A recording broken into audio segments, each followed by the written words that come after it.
Ladies and gentlemen, thank you all for coming today. Take your seats and we'll start the meeting.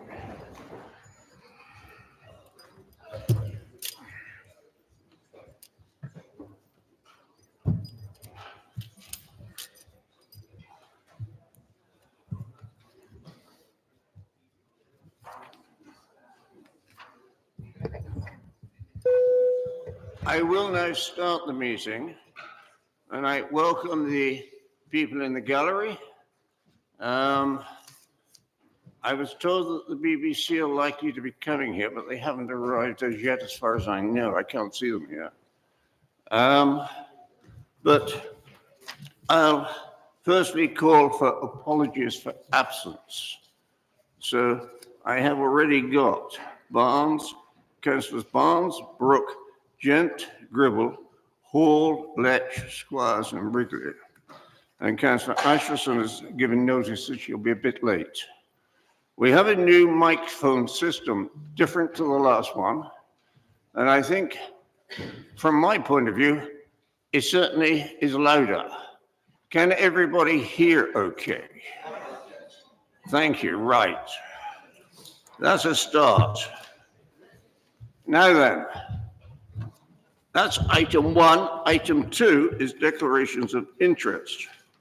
And I would like to remind members that they need to declare any interest at the appropriate time in the meeting. But I'm also going to ask the Director of Legal and Democratic Services to outline the position for those councillors who sit on other authorities who may be attending meetings regarding this same issue of the government white paper. Maria Price. Thank you, Chair.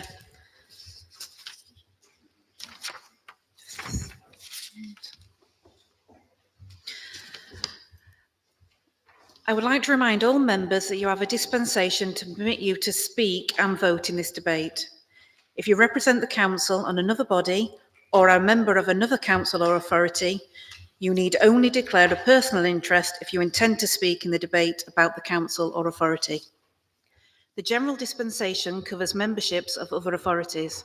The only exception is that where the issue is a matter of dispute between the county council and the other authority, and the matter would affect the financial position of that other authority, the councillor may speak on that matter, provided they then withdraw from the meeting room. Those members also serving on district councils, as district councillors, who have already voted on another authority on the same recommendation will need to ensure that they have not predetermined.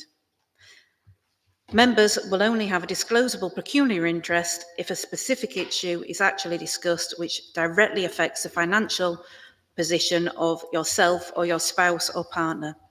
Then you must leave the meeting. This is, of course, a matter for members to decide. Thank you, Chair. Thank you very much. I'll now move to item 3, Chair's announcements. I want to acknowledge the passing of former town, district and county councillor Sylvia Russell and Alderman Saxon Spence, CBE, former county councillor and leader of the Labour group. I will provide a full announcement in the February full council meeting. I need to inform members that if they wish to speak, they must catch my eye. Contributions should add to the debate and not repeat what's already been said. Members are asked to turn off the sound functions on their laptops during council. The pings and notification noises can be quite distracting, and additional background noise makes listening difficult for many people. Please use the microphone on your left.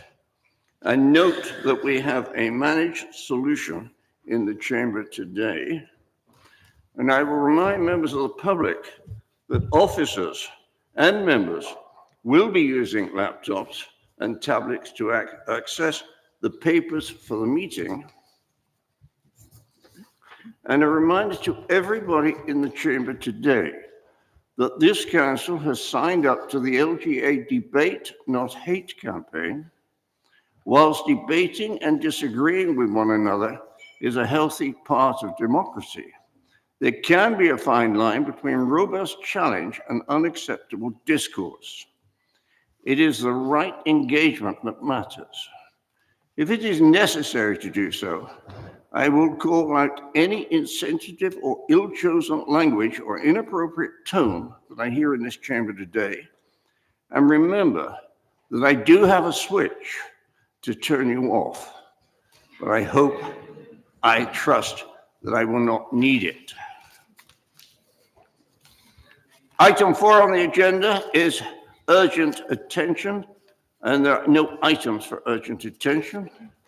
Item 5 on the agenda is petitions, questions, or representatives from the general public, and there are no petitions that I know of, and no questions, so I'm not aware of any.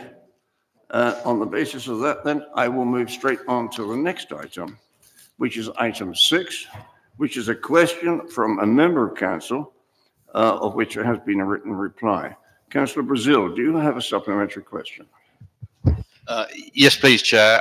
My supplementary question would be, has the leader consulted with any of the district, city or borough councils in Devon regarding the matter of both devolution or local government reorganisation since the release of the white paper on the 16th of December?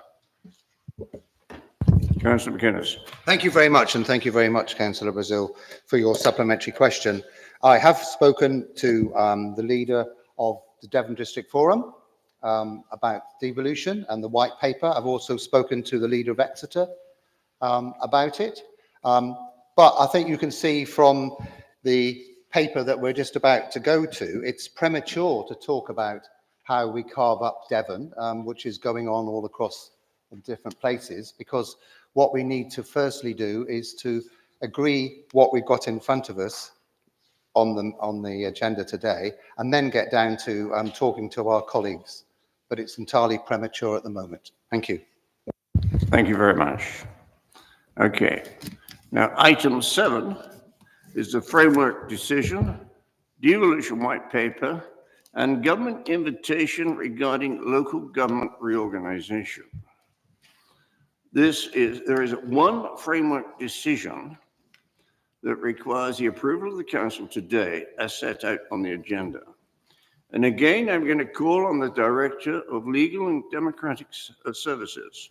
She's outlined the position for the members who sit on other authorities who may be attending meetings regarding the government white paper, but I do call on her again to give some monitoring officer advice.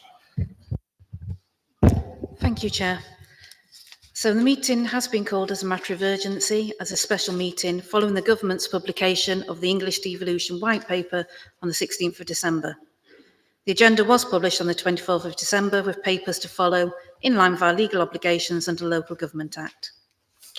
It was practically not possible to comply with the obligation to provide background papers within 5 days before the meeting. Discussions have been taking place with partners and members in line with government timescales to finalise the report. This has included briefings and urgent briefings up till this week, which have had to inform the paper. This has led to a delay in the publication of the report, for which we apologise. In line with urgent meetings, a paper has been made available as soon as practicable. Many authorities are in the same position as Devon. A letter to the Minister is required by the 10th of January 2025, and this decision... Point of order, please, Chairman. Yes. Point of order, a letter isn't required by the 10th of January. A letter is only required if this council is asking for a delay in the elections. That is a political decision and not a decision that is mandated on this council to do. And as such, I do not know why officers are involving themselves in political decisions. Thank you. Can I ask the councillors to finish your statement? Thank you, Chair. The council must submit its plans to partners and government by the 10th of January so as to ensure that full council can express its views and have them taken into account. Full council has been convened at the latest date possible. This matter has been brought to full council to gain the views of full council and allow the leader to be informed of full council's views when he submits the intention as requested by government. It is not a decision which is reserved to full council, and I refer you to the Functions and Responsibilities Regulation, Statutory Instrument 2000-2853, as amended, especially Regulation 2 in Schedule 1. The function of deciding whether and how to respond to the Minister's letter of the 16th of December is an executive function as set out in the Constitution under Responsibilities for Executive Functions, Part 3. As such, the Executive has the power to provide formal responses to any government white paper. The report complies with the Local Government Act 2000 and the Local Authorities Functions and Responsibilities England regulations. The power to make an order postponing or, more specifically, changing the year of an election under Section 87 of the Local Government Act 2000 is a power of the Secretary of State. There is no statutory provision which requires an affected authority to have requested the change or which otherwise provides for the making of the Point request. of order, Chairman. The letter from the Minister explicitly states that if you wish to delay the elections, you must request that to the Minister. In other words, what the monitoring officer has just read out there is misleading. Once again, officers are involving themselves in political decisions within this council. It should stop. It's a disgrace. Can I, Councillor Brazil, note your comment? I think what has been said is clearly stated that we are today debating whether we send forward a letter. In fairness, we don't have to have this meeting. The leader has the right, understanding orders, to do a letter in his own right. We have got here a meeting, give everybody the opportunity to say their views on what's going on. So I'm going to proceed with this. And on the basis of that, with that clear statement that's just come from the county solicitor, I'm going to call upon Councillor McInnes to move a resolution here in this room today. And I will then ask, I'll have a seconder, then I'll ask if there are any amendments that wish to be discussed, I think. Can I, James? Councillor McInnes, over to you. Thank you much. Thank you very much, Chairman. And Happy New Year, members. And I hope you all managed to slip into Exeter on the icy, snowy roads. It was quite difficult from Oakhampton this morning, but I'm here in sunny Exeter now.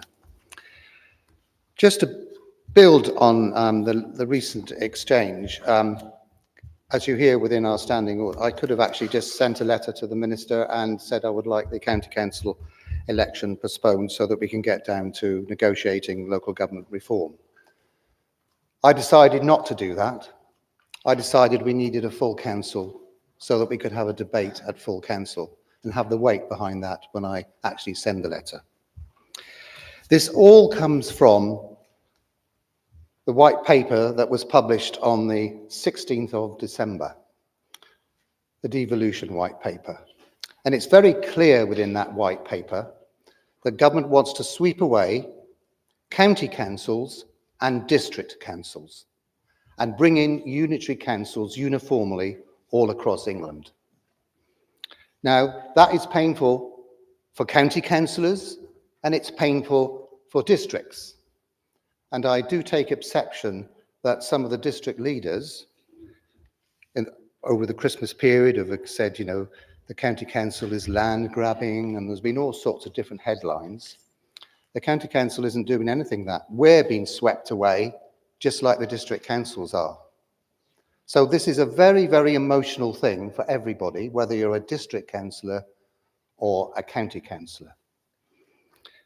Now, you can do two things with the white paper. You can say, let's sit in the back row and wait to be done to.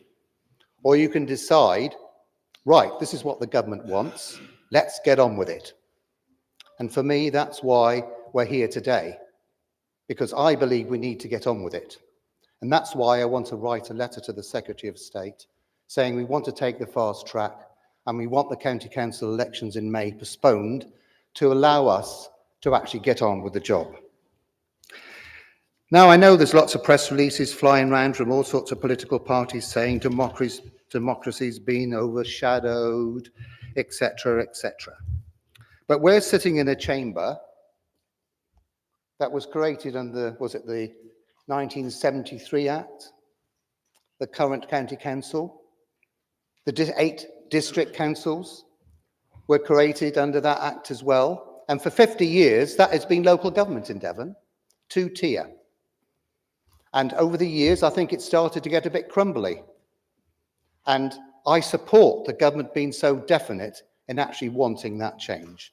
In fact, many of us of all political persuasions have been saying for years, how long is this going to go on before a government actually comes up, instead of just saying, come forward with some ideas, but actually says, this is going to happen.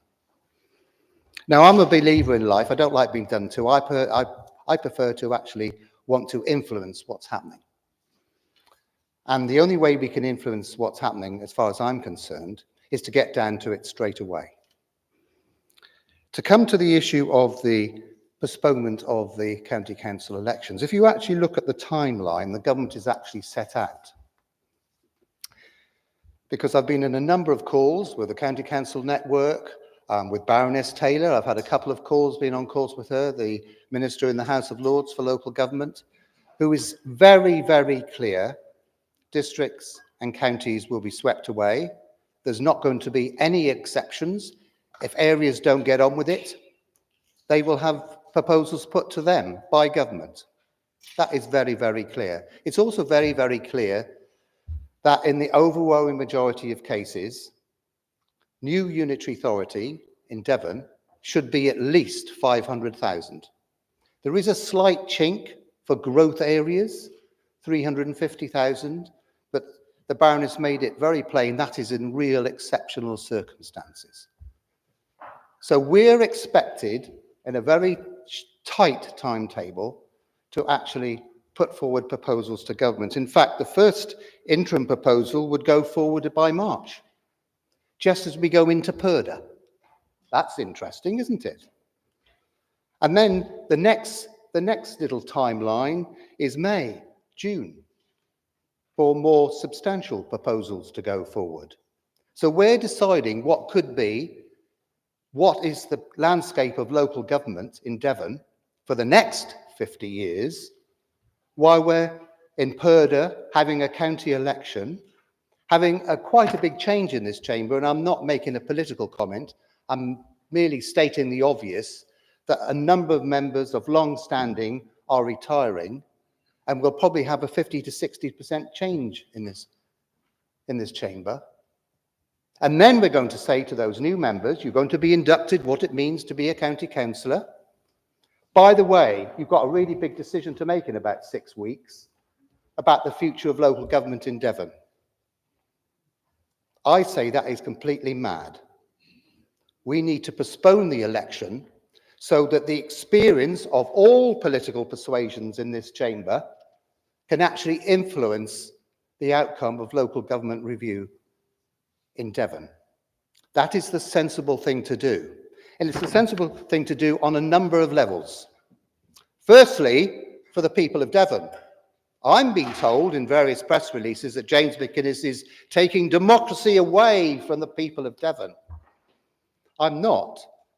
I'm trying to make sure that we have a very effective proposal that goes forward, whatever it is.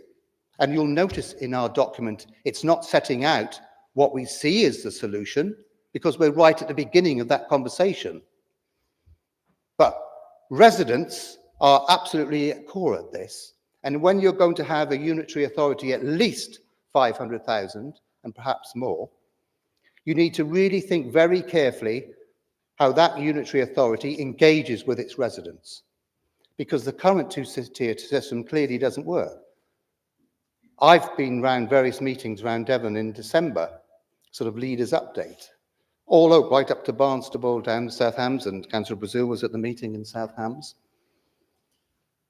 And it's quite clear from the comments that come forward from town and parishes, they're not particularly enamoured with the districts or the county council, because they say you don't really engage with us. It's great you've bothered to come out. So whatever we put forward in the coming months must show that we're really going to engage with our communities, and whatever structures put in place must be designed so that happens. The second thing is it must be sustainable in the long term. There's an awful lot of shortism going on at the moment. I'm hearing about, oh, we could finger in the air, let's stick that little bit to Devon with that little bit to Devon, and we'll create a little unitary over there. With no one thinking about the practicalities of actually how it's going to work. How's that area going to deliver children's services, adult services, highways, as well as the other things that we do and districts do? It's merely, well, we'd just like to club together with these people here. We can't look at the future of local government in Devon over the next 50 years like that. We have to be very clear and precise and get the data together that actually shows what the proposal we will eventually put forward, and I don't know what it will be yet, is actually sound.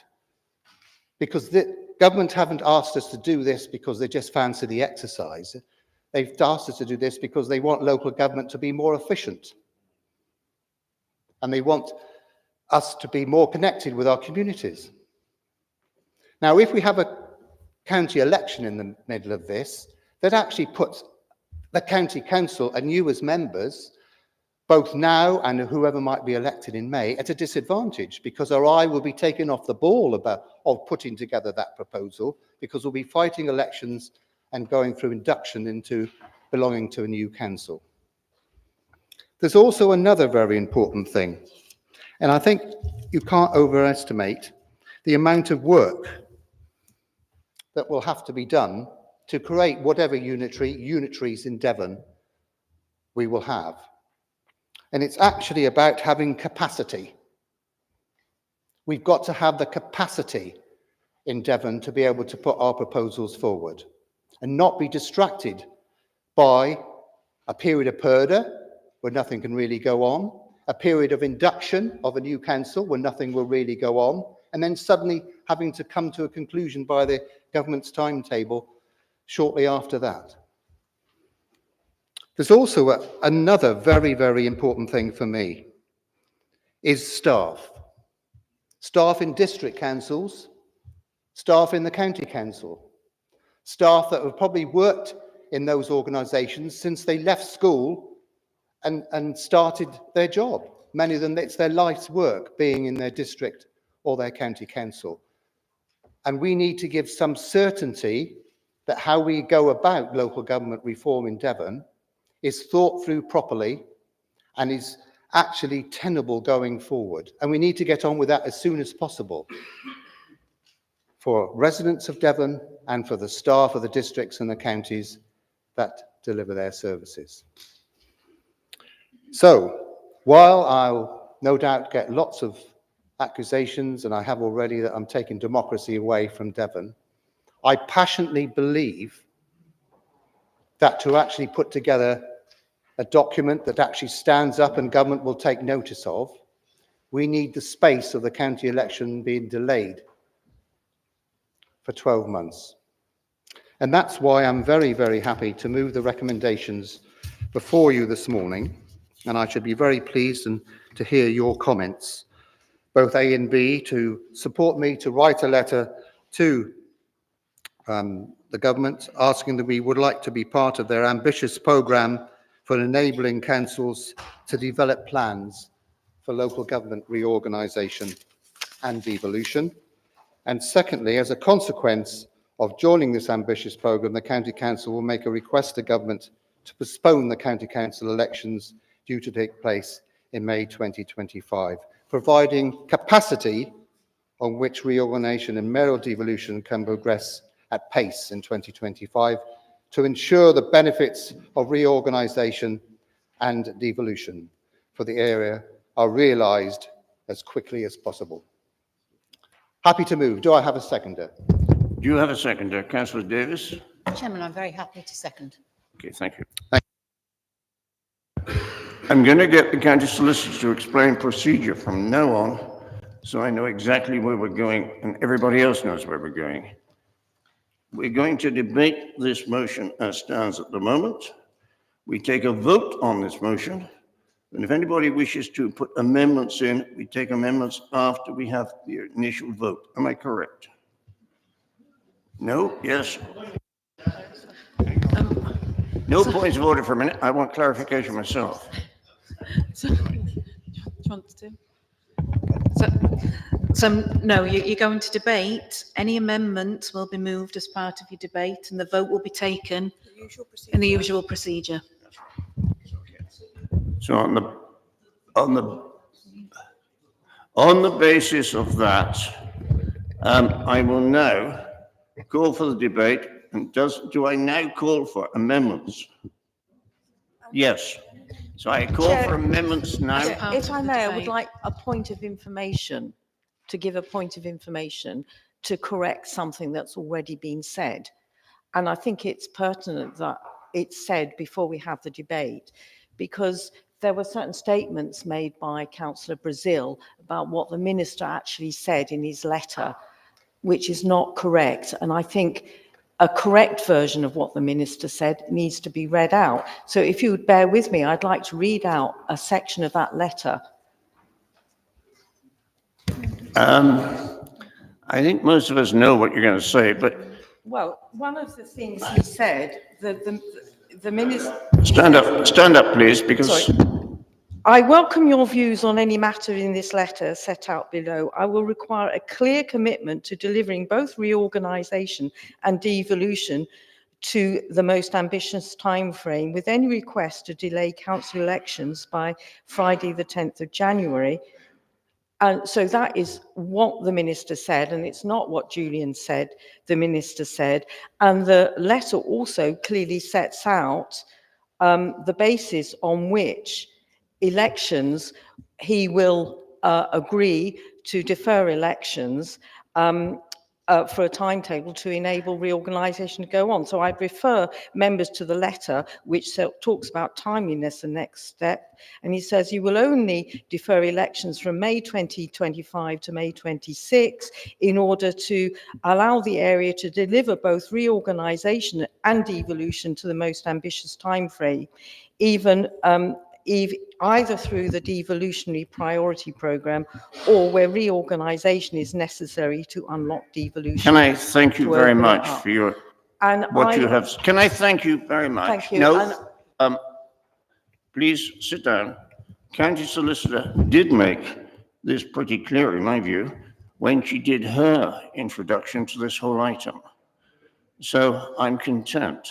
I think, Councillor Bailey with a hand up. Does that mean she has something she wants to say at this stage before the debate starts? Yes, I think that we should have had that letter in the papers, because to me it suggests that only if you want to go in the fast track at the very outset do you have to give your indication by the 10th of January. There's no mandate for everybody to give their decision by the 10th of January. Thank you. Thank you. I note what you're saying. On the basis of that, I am now the motion has been proposed and seconded. Councillors wanting to speak on it and maybe have amendments, please, let's hear what we have to say now. First person who I have caught is Councillor Hanniford. And from there, Councillor Brazil has put his hand up. Councillor Hanniford first. Thank you, Mr. Chairman. Like others, I've been a member of this county council this year for 20 years. I've just completed 20 years on the city council, and I was first elected back in 1995. So I've been a parish, a town, a district, a city, and a county councillor for some time. So it is quite an emotional day, as the leader has said, because many of us have been in the local government for some time at various levels, doing the best job that we can do. So these big changes are, significant and important. But I have to agree with everything that the leader has said. If we are going to go down this route, this is an enormous change, particularly for the staff. People will have to reapply for their jobs, perhaps take early retirement. New people will come in and people will go. There's the whole issue of our property across the county, which is going to be a very complicated situation to sort out, and all of this will take time. And if it is rushed or it's not done properly, we could be going out of the frying pan into the fire, so to speak, in terms of what we've got. Many of you will know the last time we had this debate, I voted against Devon becoming unitary because I thought it was too big. And as the leader of the city council will know, I voted against Exeter getting unitary status because I thought it was too small. This proposal is something in between if it goes through as I look at it today. I will be supporting the motion from the leader. I think it is sensible. I think it's prudent. And I think if we don't do this, it could be a recipe for disaster. So the leader has my full support.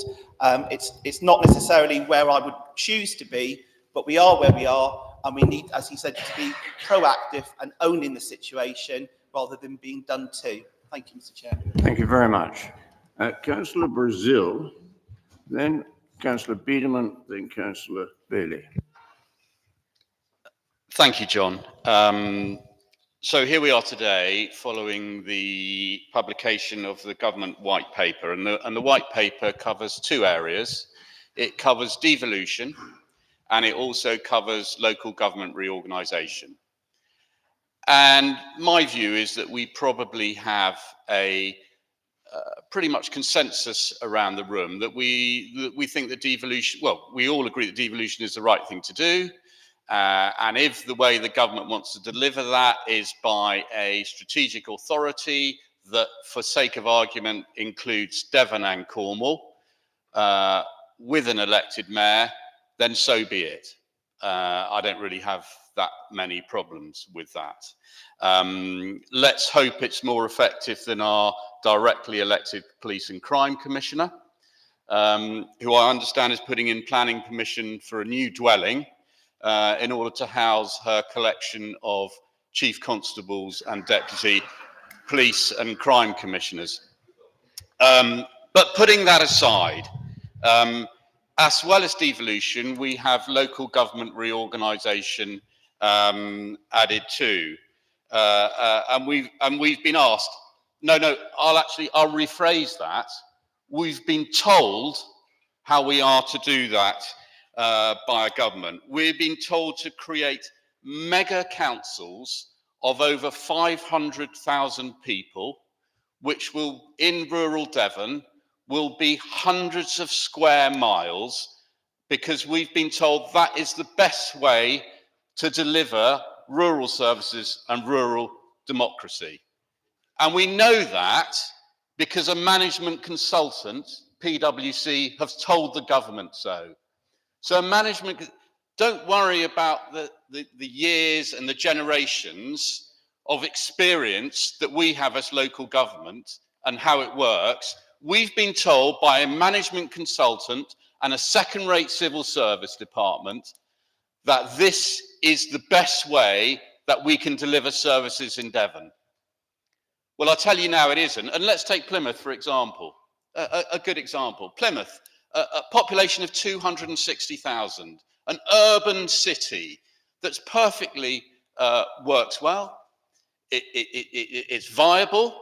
And what they're saying is you must now have an enormous hinterland of rurality taken into Plymouth City Council.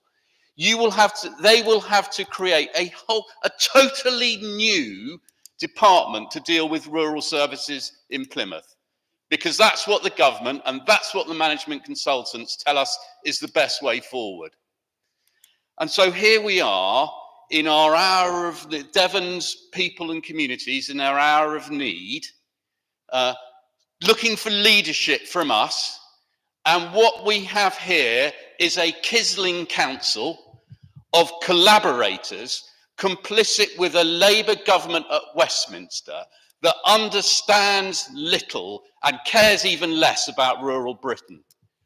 What we're looking for is leadership here, and we're not getting it. You are complicit with a discredited government, and it disappoints me that. And all that is contained within these papers. Quite frankly, they're like a vacuous sales document from a dodgy second-hand car salesman. There's lots of no facts, no figures, no examples, loads of words about ambition, about how it's going to save money. This whole process is going to cost tens of millions of pounds, not paid for by government, all paid for by the council taxpayers of Devon. And what you're asking us to do is just go along with it. Just say, yeah, that's fine, we're okay. No, we should stand up and face them down if that's what we want to do. If you don't want to, that's fine. But I know exactly where I stand and what I will be doing to fight for my communities and my local people to make sure that we do not make this desperate mistake.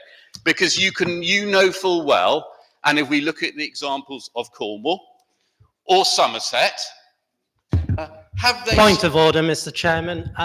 Is Councillor Brazil accusing our council officers of being dodgy second-hand car salesmen? I hope that he will Councillor Sewell. clarify that to us, Councillor because I Sewell. don't believe that is a fair Councillor Sewell, please sit down. Councillor Brazil, please, can you sum up? Okay. I'll sum up by saying is we have an opportunity here to show that Devon cannot just be rolled over. We will stand up and fight for our people and fight for our communities, because we all know that as a result of this, it won't be any better. It'll probably be worse. Just ask Somerset, just ask Cornwall. Are we just happy for that to happen? We have a mandate from our local people and they expect better of us. Devon expects better, and I hope you do not support the recommendations within these motions. Thank you. Thank you, Councillor Brazil. Councillor Biederman, Frank Biederman. No? Okay. Councillor Lever, Caroline Lever. Thank you, Chair. Devolution, great idea. Bring decision-making closer to communities. We're all for that. What the recommendation is about is, what it says is the joining the ambitious programme, the government's ambitious programme. This report is absolutely fascinating to read. Now, we only got it yesterday, so I know lots of us have been reading at pace to have a look at this. And at pace is a phrase that comes in here quite often. But also, there is a phrase, ambitious programme. Even the recommendation talks about joining the government's ambitious programme. What that actually means, if we read the report and then the white paper and the letter from the minister, is devolution priority programme, and that is for the first tranche of areas, bless you, that will be going for mayoral strategic authorities and local government reorganisation. Now, the tests for these, for this, is that there should be plans ready to go, agreed plans between different local authorities. This report is really clear. It says that there have been ongoing discussions with Cornwall, Plymouth and Torbay councils, and it has not been possible to reach agreement. So how is this going to, how can we say that there is a plan? What this report is asking us to do is to approve basically taking forward a plan where there is no plan. And not only is there not a plan, there's not agreement amongst the upper tier authorities about what that plan may be.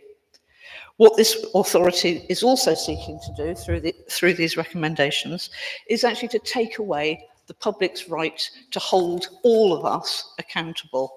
I think it's absolutely disingenuous, shocking even, that the idea is that new councillors are not able to engage with this. I can tell you through the discussions we've been having, there are lots of people engaged in this discussion across the entire county. I think it's appalling to suggest that only people who have been here for what will end up being 5 years, if the elections are cancelled, that they are the only people who are capable of actually taking this work forward. And I ask the leader, it says in the report, I can see the leader's not really listening to what I'm saying, but, hey, that's fine. But I ask the leader. He is clearly. He is. He was actually in a chat at the same time. So what I ask the leader,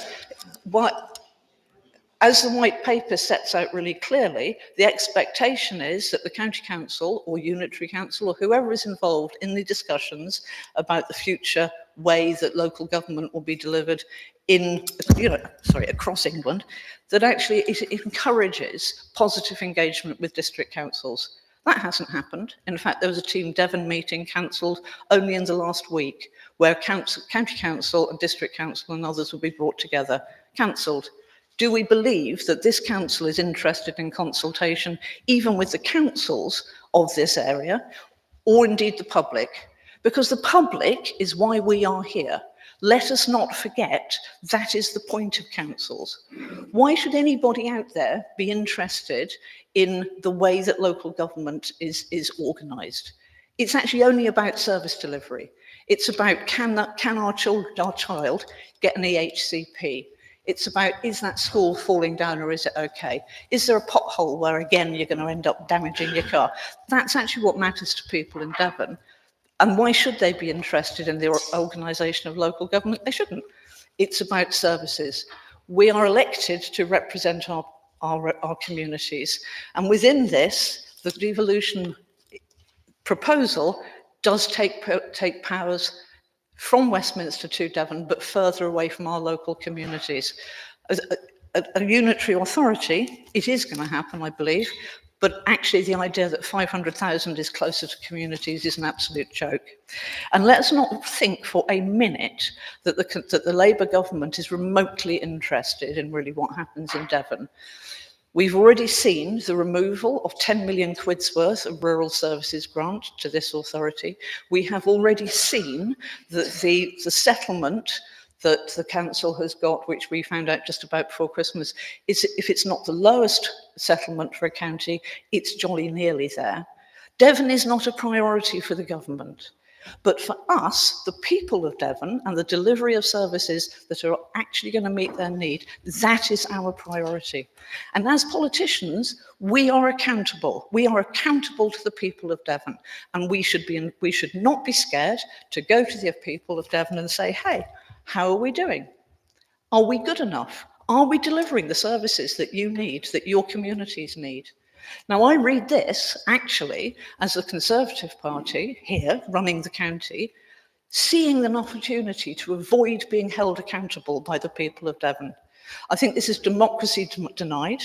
The idea that actually it's only people in this room who are able to take forward any plans for the future is an absolute joke. If we look at how this county council is performing in terms of service delivery, we've got Ofsted coming back tomorrow, not tomorrow, Monday. They're starting another visit because our children's services have been rated inadequate by Ofsted for some years. We've got potholes all over the place, and the government has provided some more money for that. Thank you, government. But actually, we've been told by senior officers that there's years of underinvestment. Would we trust this group of people?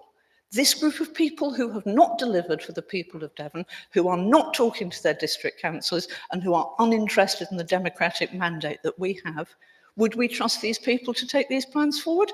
I most certainly wouldn't. Democracy denied is not acceptable, and I will be voting against these recommendations. Thank you. Thank you. Jess Bailey, Councillor Bailey. Thank you very much. Well, I agree with a lot of what Councillor Lever has said. I think I'm incredibly disappointed that there seems to have been a lack of communication and consensus building by the county with the districts. And it seems to me that there's just an attempt to steamroller this through and postpone the elections, which I don't agree with at all. Where is Team Devon in all of this? Why is this happening? Why? I find it also insulting to suggest that newly elected members wouldn't be able to make effective decisions. I think it feels to me very much like it's the twilight of this administration, and to kind of drag out another year just seems completely wrong to me. So I don't support these recommendations, and I do think that we are all accountable to our electorate, and if I would like to request a recorded vote when it comes to voting on the recommendations, so that people, residents, can see how their elected members have voted, whether they are supporting the denial of democracy. So I don't support the recommendations. I think it's really bad news, and I think that it's just very disappointing, and I would have expected better, really. And also, I totally agree with the report about the comments about the report. I counted the word ambition and ambitious 20 times in it, but it's not really clear how it's ambitious, and it's just all words and no substance into actually how it's going to make things any better for our residents who we represent. Thank you. Thank you very much. I'll take Councillor Hodgson, then Councillor Sanders, and then Councillor Whitman. Thank you, Chair. First, I need to declare a declaration of interest. I am part of Southampton District Council and have already had a discussion on Monday about this proposal from government. It's just a personal interest. So today's proposals are a blow to democracy. I dispute Councillor Innes's comments about town and parish councils apparently being disappointed with district council services. My experience is that it's nonsense. The central issue of all disappointment in local authority services is essentially due to the political decision to drag us all through austerity, the Tory dream that has chipped away at all local authorities services since 2012. It's unforgivable, this wanton undermining of public services, now to dissolve district councils, is part of breaking up those important public service delivery while happily handing out millions to free ports and other private beneficiaries in the period that we've just had. These proposals will simply spend money on moving the deck chairs and setting up yet another layer of governance. Across the county, Green councillors have come together to issue a statement that details how damaging this will be. We are all in agreement as Greens that this is actually wrong. This proposed reorganisation is a very clumsy, knee-jerk attempt to save money that will prove very costly. The reshuffle that will lose valuable officers, their knowledge and experience, and cost more in recruitment and redundancies than probably anticipated at this moment. Meanwhile, delivery of services currently carried out by district councils will be in disarray, while Devon County Council tries frantically to cope and reorganise. This is not devolution, it's a mess, and takes decision-making further away from the people. Why have the public not been consulted? My guess is that our Prime Minister knows the answer. Most people would agree that the best way to invest in local authorities would simply to return to funding them properly.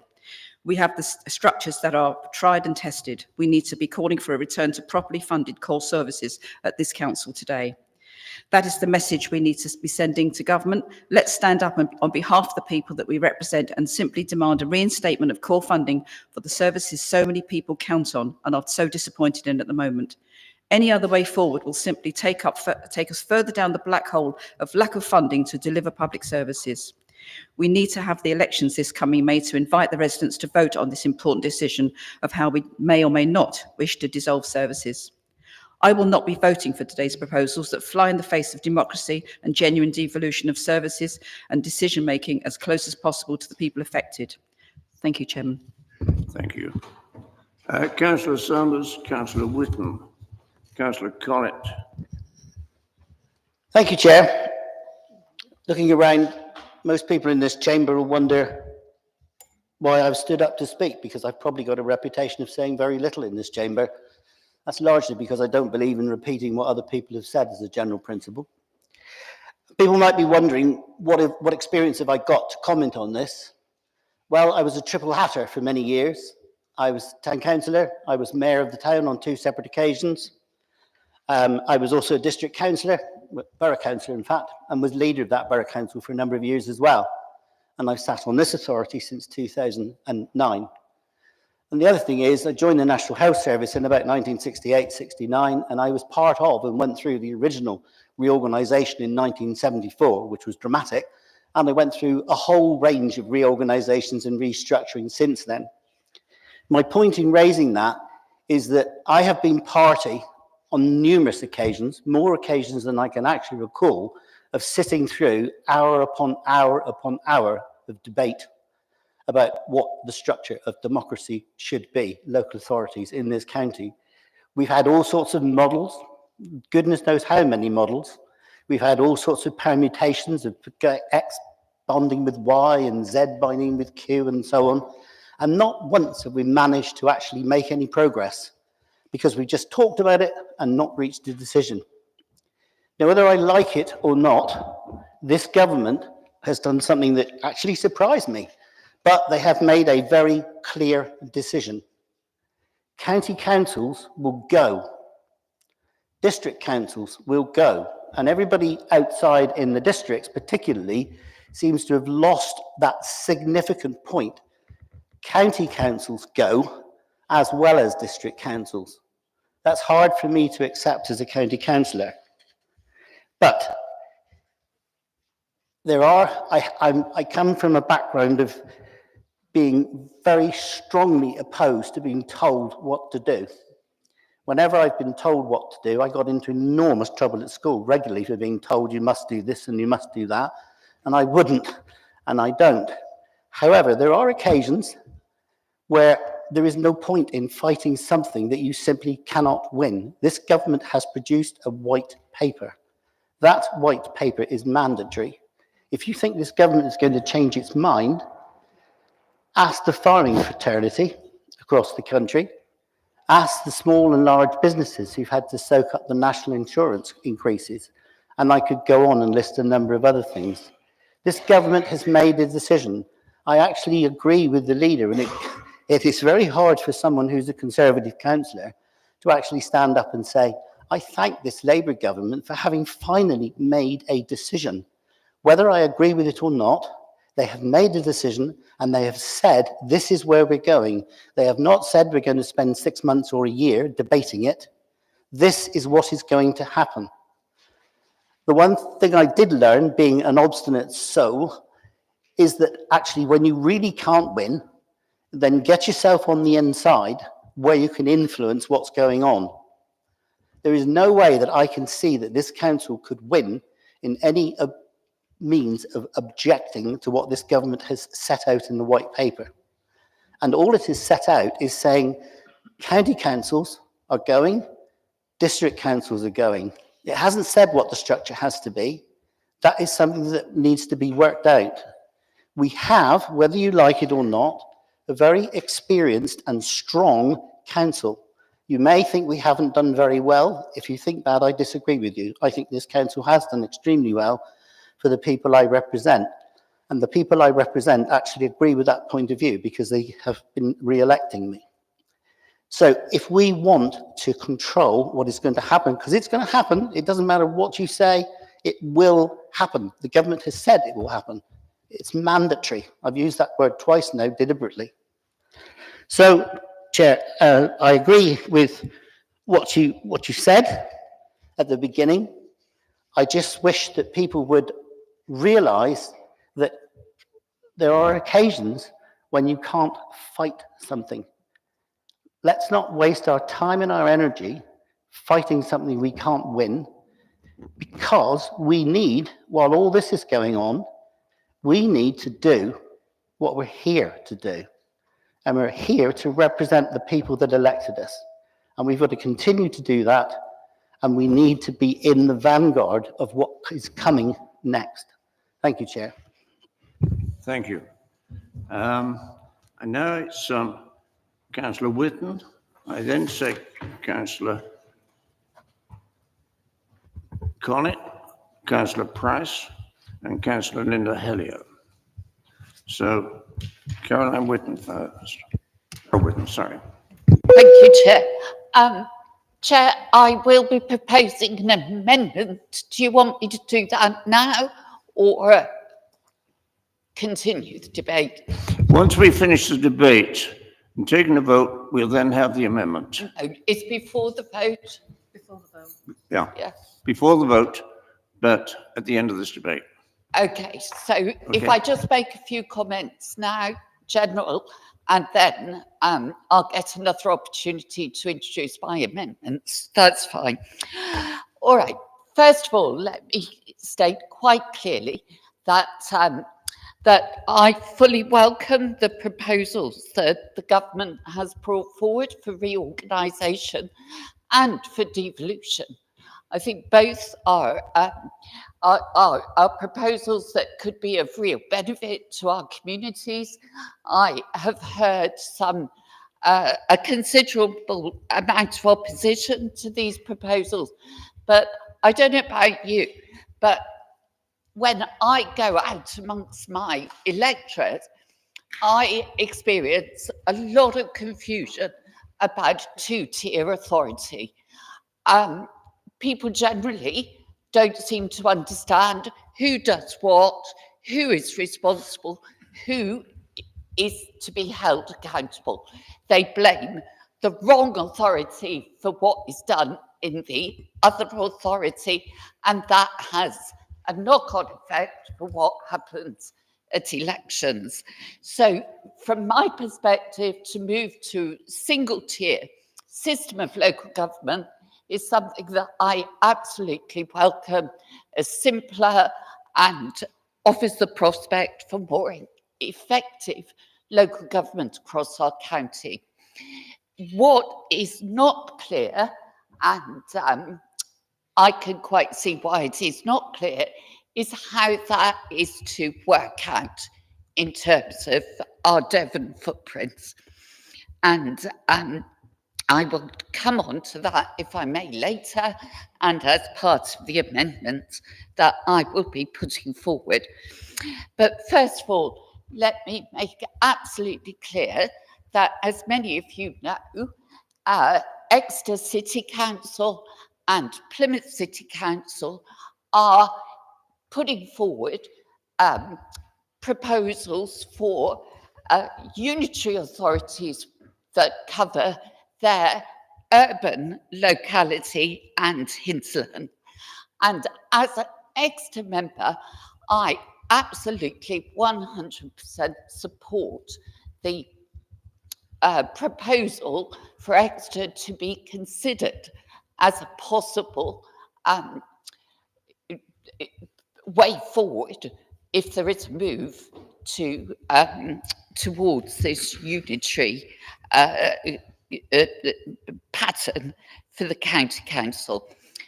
But as a Devon county councillor, I also recognise that whatever proposals go forward, whenever that time comes, have to be ones that work for the whole of Devon. So all I'm saying at this stage is, however we move forward on this, we must take into consideration the aspirations, needs, and desires of all our communities. And for us in Exeter, that has to be putting forward the proposal from Exeter City Council to be considered as a unitary authority in its own right. Now, much has been said about moving forward at pace will necessitate the cancellation of May's election, and that is a steal on democracy. Let's be clear, if this proposal to reorganise moves forward at pace, cancellation of the election is an inevitable consequence of moving as fast as possible. For me, my objective is to move as quickly as we possibly can from where we are now to where we need to be with reorganisation, and to bring forward the point where our residents can vote for the new unitary authorities at the earliest possible time. I want my Exeter residents to be able to vote for a meaningful unitary authority at the earliest possible date. Why wouldn't I? That is democracy. That is what we have to aim for, not at hanging on to an authority which is, as Councillor Sanders has quite rightly pointed out, on its way out. We need to get to the end point as fast as we possibly can. The process is going to be painful. We know that. It will involve a lot of discussion. It will involve a lot of negotiation. And it is inevitable that not everyone across our county will achieve the outcomes that they might have wished for. But that does not negate the need to make progress and to develop proposals as quickly as possible. And for those who are seeking to delay this process, I would have to ask, why do you want to extend that period of transition and the pain of reorganisation way down the line? Oh, I remember, it was because you don't want to reorganise. You want to hang on to the district councils that you see as being your source of power. Let's put Devon first and consider the future of Devon, not our own political aspirations.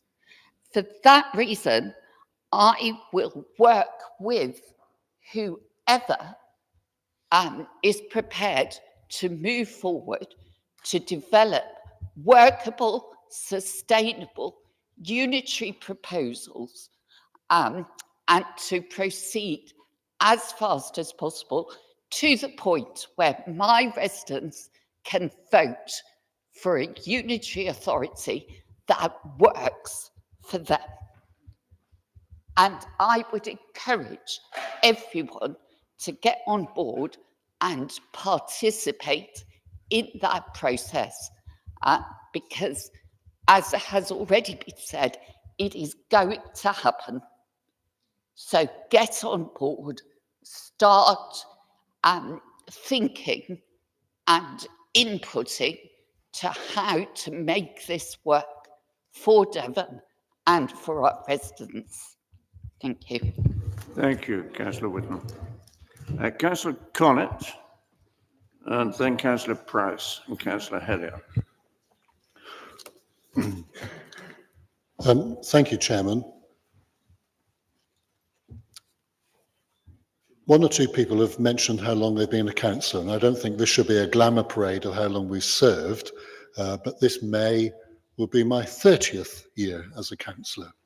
Outside of my family, it has been my greatest privilege to serve the community, and I know that all councillors across this chamber would equally, I'm sure, say that it has been a great privilege for them to be able to serve their communities. Insofar as we're going to have a debate on this, having served as a district council leader and a member of this authority since October 2008, I actually take the view that the current two-tier service is no longer fit for purpose. And indeed, we have discussed, as the leader of the council said earlier, over the years, goodness me, is this really going to carry on for much longer? So actually, I welcome the fact that the government have been clear they want change and they want a unitary style of government. Although I'm not enthusiastic about elected regional mayors, that's a choice the government have made, and I accept it. I'm not going to go to the campaigning pages about that. So there is a call for change, but I don't support the rush that is desired in this paper, because organisational change is complex, and I share with Councillor Saunders some experiences in the NHS of change, although his is over a longer period and many more of them, but I too have forgotten how many organisational changes I was involved in the NHS. Generally, my view would be, as they are in local government, they cost more than you think, they save less than you believe, and they create one hell of a topsy-turvy period for a number of years. So we ought to remember the phrase, organisational change is complex and fools rush in. There is an option to seek local government change in Devon, but not at some super fast-tracked, hell for leather, let's just get it done and on paper, but to take our time. Now, here's the problem in Devon. Just last month, in this council chamber, in this very council chamber, we were applauding the new approach to Team Devon, the county council and the district councils and the city council and the borough council all working together in a new collegiate fashion. The government white paper comes out, and my goodness me, you've never seen drawbridges pulled up so quickly. As everyone scuttles off to work out what plan it is they want, what is it they're going to promote. Now, I have no particular objection to a unitary Exeter or a unitary anything. In fact, I think there will be a unitary something in Devon, and it may be 1, 2 or more councils. But it requires sensible minds to actually come together and surrender their political objectives, as Councillor Whittam alluded to, in order to do the right thing for the people of Devon. But this council has locked out the districts. I personally believe that the previous leader of the council would have reached out to those leaders, all of them in the district, city and borough councils, and tried to have a conversation with everyone and bring everyone together. I believe Devon's cack-handed approach has scuppered that chance of a united fast-track bid. But let's also face some realities about our own council, which is a lumbering monolith of failure. It's been failing for years on children's services, and we hear on the grapevine that Ofsted are returning once more next week. Not that I think we've had that officially, but that's what I hear. There's failure on the roads, the potholes, and all of us know that's probably the single biggest item in our postbags as councillors, from residents who are fed up time after time about the roads. And then there's a failure in finance. The truth is that Devon County Council is effectively bankrupt.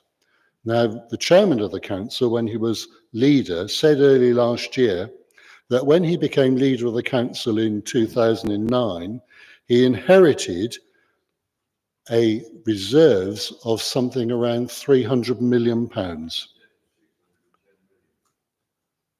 Did I interrupt? Please. Councillor Connick, continue. Thank you. I can actually give you the quote, and we can deal with debt on another time. But at the time, the then leader of the council said that he inherited reserves of some £300 million. Those reserves earmarked are now 75 million. And you might say, well, that's 75 million we've got in the bank. But actually, you then need to take into account the hidden debt, the internal borrowing of £76 million. I suspect these are the real reasons the administration is in such a rush to embrace the government, but also to cancel the elections, to avoid the day of reckoning with the people. And the public are entitled to have their say, regardless of what Councillor Whittam says about, well, let's postpone it, let's show people what the new model is, they can vote for a new unitary extra or a new unitary whatever. Actually, it is important that we all come together, that we aspire collegiately to embrace the government's proposals, but do what's right for Devon. I actually agree that's the right thing to do. So I don't think that cancelling the elections is right. People are entitled to their democracy. Whether they choose to vote or not, of course, as we all know, many don't, but it's their right to be able to vote, and we should go to them and set out what it is that we believe is in the best interests of the people of Devon. So I'm going to vote against these recommendations, which I think are short-sighted, and do nothing to actually build a consensus across the county. They do nothing to draw together our partners, and least of all our district, city and borough councils, and time is not of the essence. What we're being asked to do here is jump on a bandwagon because the government say, look, if you've got an agreement, we can postpone elections and you could crack on. But actually we don't have agreement in Devon, do we? Exeter are doing their thing. Plymouth might be doing their thing. Others are talking, but we're not talking together. We need to be bigger than we are. We need to strive to work together because the prize is to be achieved. So to give you some examples, if we had 2 unitaries, for example, it is possible that new thinking with new councillors and a new approach would help improve children's services. It is possible that with 2 unitaries, do you know, we could even have unified refuse collections and recycling collections, which are different across most districts, which would actually save a lot of money because we would be doing the same thing across all of our districts. It's not simply about salami slicing services or chiseling out an officer here or there. It's actually about reforming what we do. And if we are genuine about it, we're not going to pretend that we're going to get all of that done in the next 3 months, but actually we can set ourselves a timescale to get it done in a reasonable period of time with good heart, good ambition. We could do so much better for Devon than the squabbling we are currently seeing in this council and in others and in Exeter about where it is and trying to carve out fiefdoms for the next 50 years. That's why the people of Devon deserve better. We should give it, and that's why we shouldn't vote for these recommendations, because while I understand the principle behind them, they are wrong in deed and wrong in head. Thank you, Chairman. Thank you, Councillor Knight. Councillor Price, then Councillor Price, then Councillor Elliott. Microphone, sir.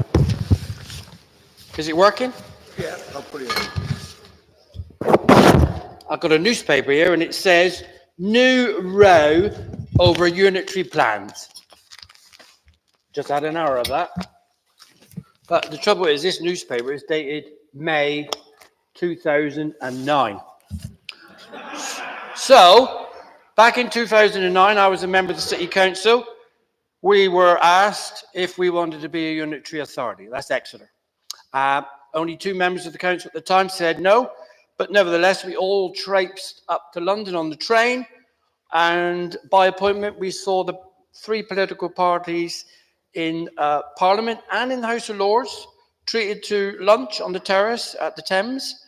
And as the day wore on, I realised this was worse than pushing treacle up a hill.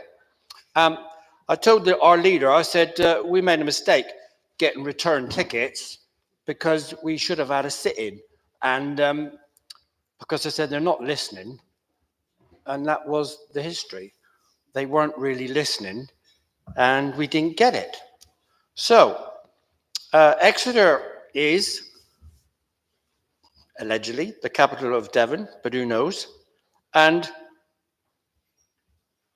I always say to residents who moan about various things in my ward, having 2 councillors run a city is absolutely barmy. Because the person has just said, why haven't you cut the grass there? I said, well, that's not the county's grass. That's the city's grass. And that's all across my ward. Well, I don't care. Just get it cut. Because bizarrely, the city council cuts the grass. So these proposals have come out. Look, I must remind everybody, they came out on the 16th of December, and it's a bit like a tricky traffic order. The best time to advertise them is in the summer or Christmas, because not too many people's paying attention. So let's take 2 weeks out of Christmas, and here we are today, and we're going to be a letter by tomorrow.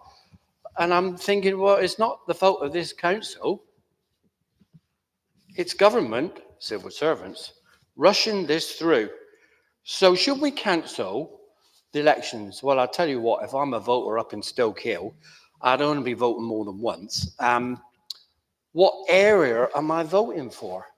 I don't want to be in any room or any meeting while we decide how to carve up the acreage of the county. I know what's happening in Plymouth, but they're still not big enough. Exeter, well, we tried before, look, in 2009, and here we are in 2025. Exeter will probably want to try again.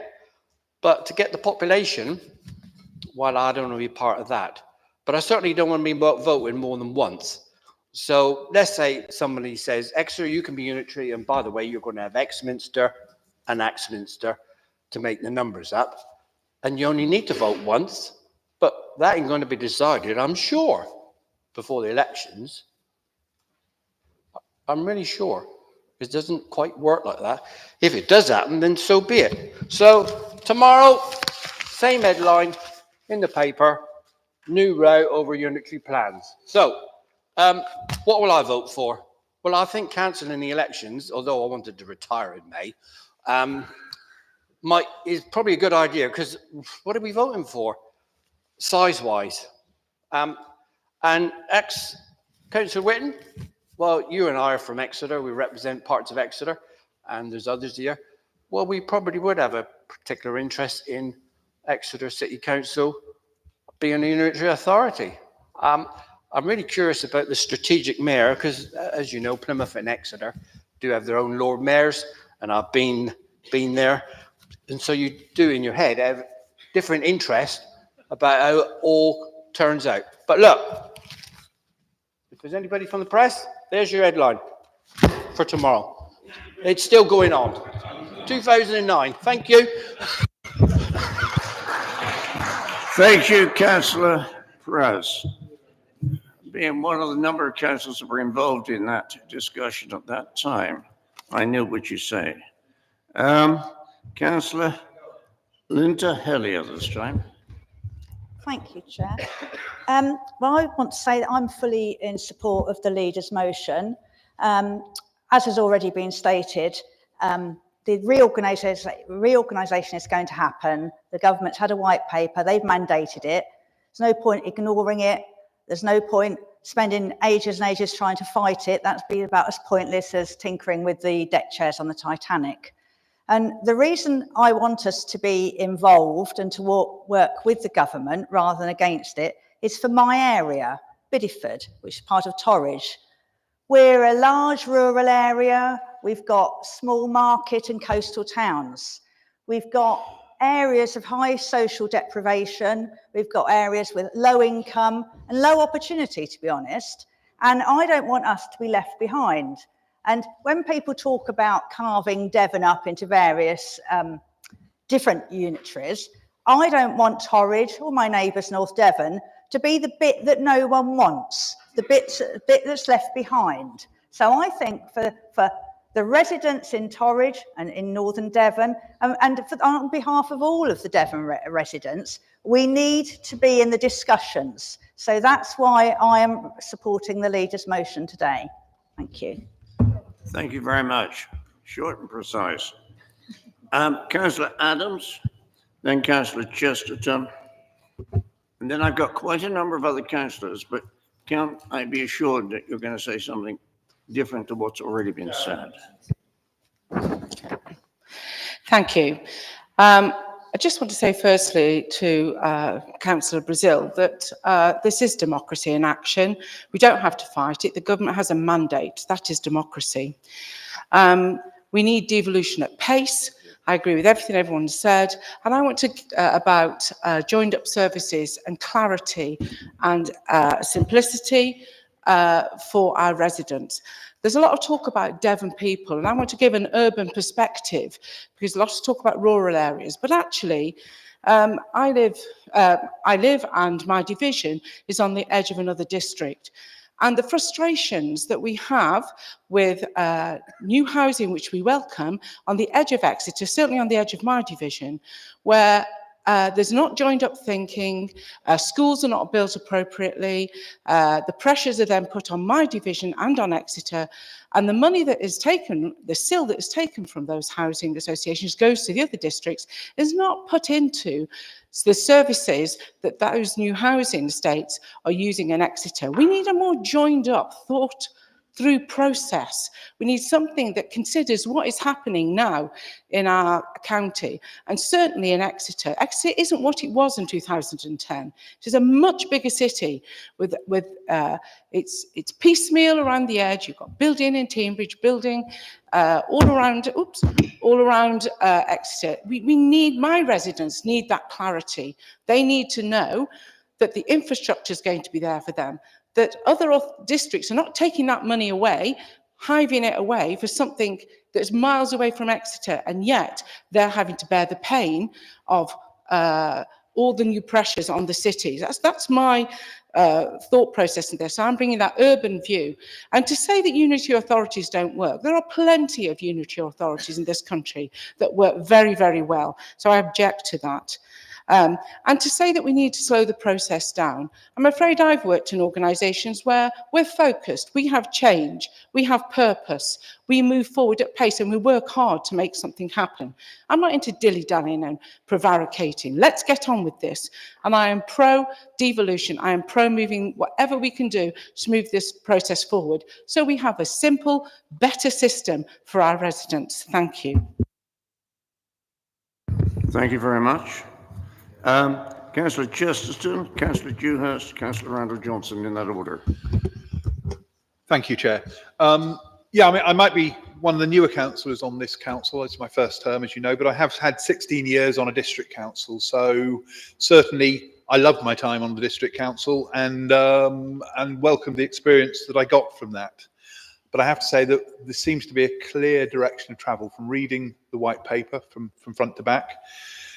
The counties are going to be no more, the districts are going to be no more, and the government are pushing towards mayoral strategic authorities, and they're very clear that when it comes to settlements, they want to work with mayors on some things, and those are clearly highlighted in the white paper, and that they don't see what they call a mayoral county strategic authority or something similar to that as being a way other than anything to do, other than a stepping stone for those that have to. There are quite clear diagrams moving from county councils to district and district councils to unitaries. So both will cease to be. It is just a fact that we have to live with. As the previous speaker said, it is democracy. I might not have liked the result of the general election, but it is the result of the general election. And there was a pretty clear majority in Westminster. So things that they announce when they have 4.5 years left on their term in government are likely to happen because they have the majority to make sure it does.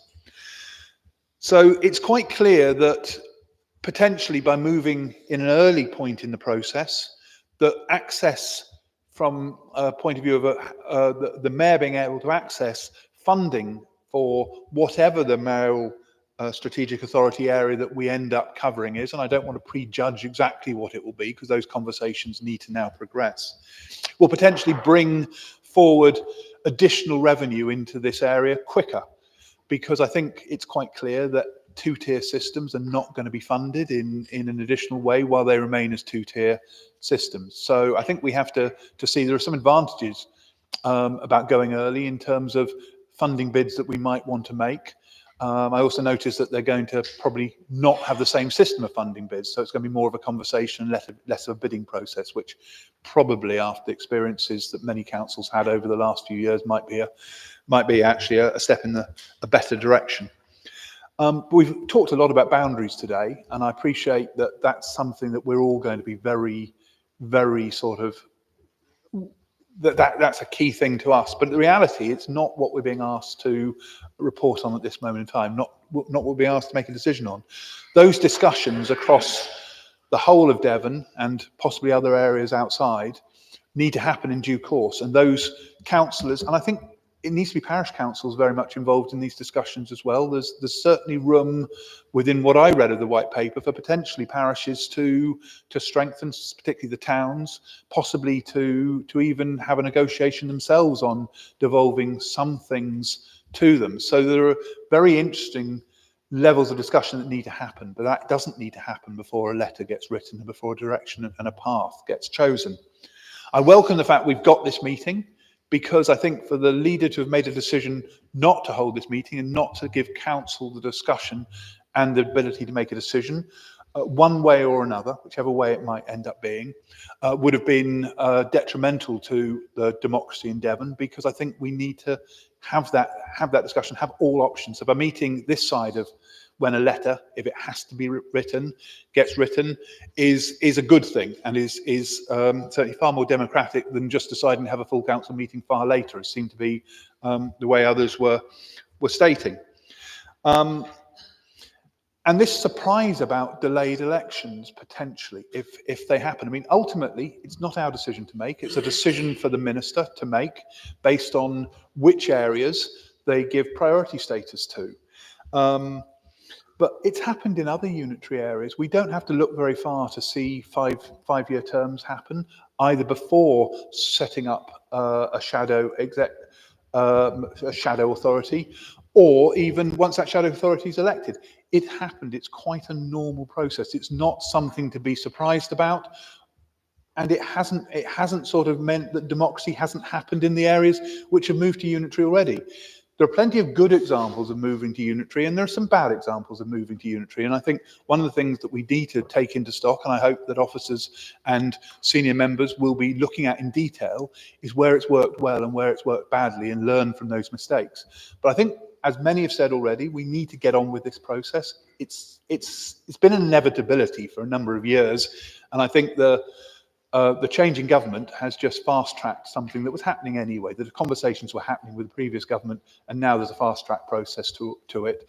If we don't have the conversation with government in a proactive way, in a way willing to engage, we're going to get left behind, potentially miss out on funding to our area, or potentially have a decision imposed upon us, which is not something that any of us in this room want. It could just be a Whitehall decision because they think that on paper that looks good for Devon. So let's have the conversation. Let's remain in the room with government at all times, and let's get on with it now. Thank you. Councillor Randall Johnson.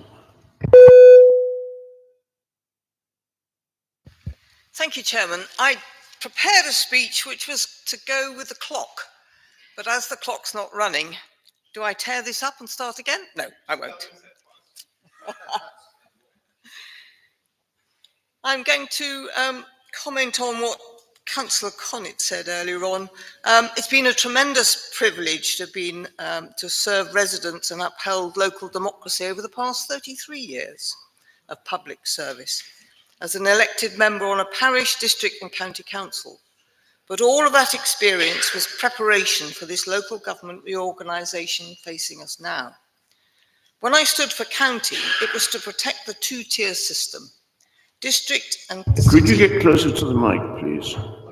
Sorry, apologies. Do you really want to hear me? Sorry, when I stood for county, it was to protect the two-tier system.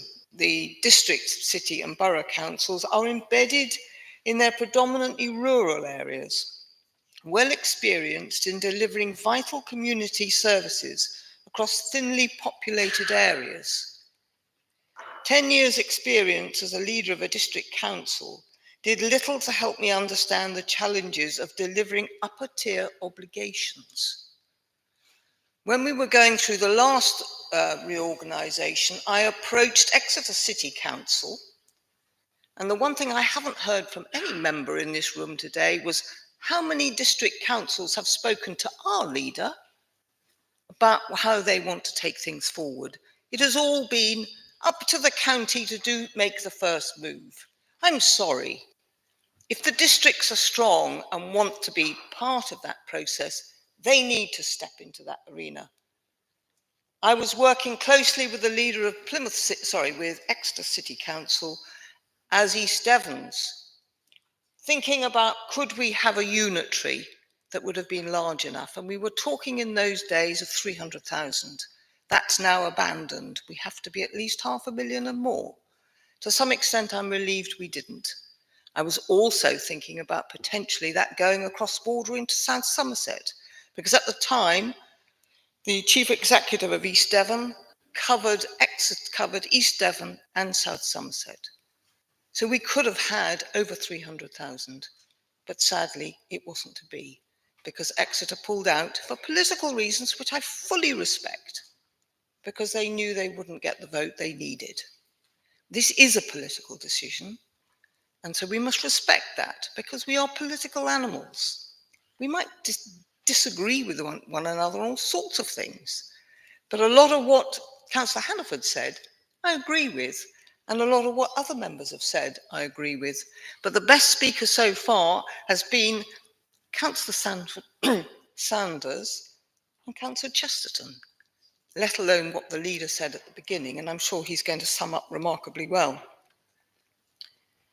It has been a massive, as a raw recruit back in 1992, I wasn't fully aware of the wonderful work provided to residents by our diverse councils. Public servants, whether they be local government officers or civil servants, are committed individuals dedicated to improve the quality of life on behalf of the electorate, alongside elected members. And it's already been mentioned that our staff are so important about getting things delivered, and we must think about them.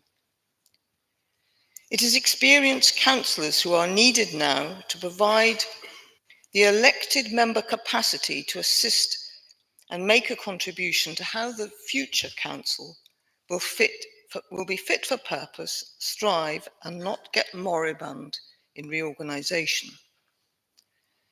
The public expect their hard-earned council tax contribution provides value for money, contribution provides value for money and good quality services, and it is our duty to deliver. The need to adapt is driven by others, which is why devolution will flounder if insufficient funds from central government is not passported to the new structure. I wish I'd heard more from my colleagues about the council tax element, because it's always levelling up and never levelling down, and we forget that council tax is mandatory and it is difficult for a lot of people to pay that. I know the public have high expectations, and we've heard it already about the wonderful services that we deliver to try and make their lives better, whether it be, restricting inconsiderate parking, to filling in potholes, to removing refuse collection and encouraging recycling, to all sorts of different things. But the one thing that's not so obvious when you look at it from a district perspective is the work that we do on behalf of our very vulnerable societies. Never have I had anyone on the doorstep ask me questions about our social services and about our children's services. These are so important, yet they represent over 2/3 of our budget. So if Exeter City becomes a unity on its own, do be careful. This is a massive, massive bill. Today is not a time for infighting when reorganisation is mandatory, unlike previous expressions of interest, which were merely invited by government. This time the size of the new council is 500,000 plus, and pan-municipal boundaries, which can provide the capacity to withstand future challenges. Chairman, you and I had different views on all of these points over the years. It has taken you over 10 years to win me over to the benefits and virtue of unitary. I fully support what we are proposing today. Thank you, Chairman. Thank you very much.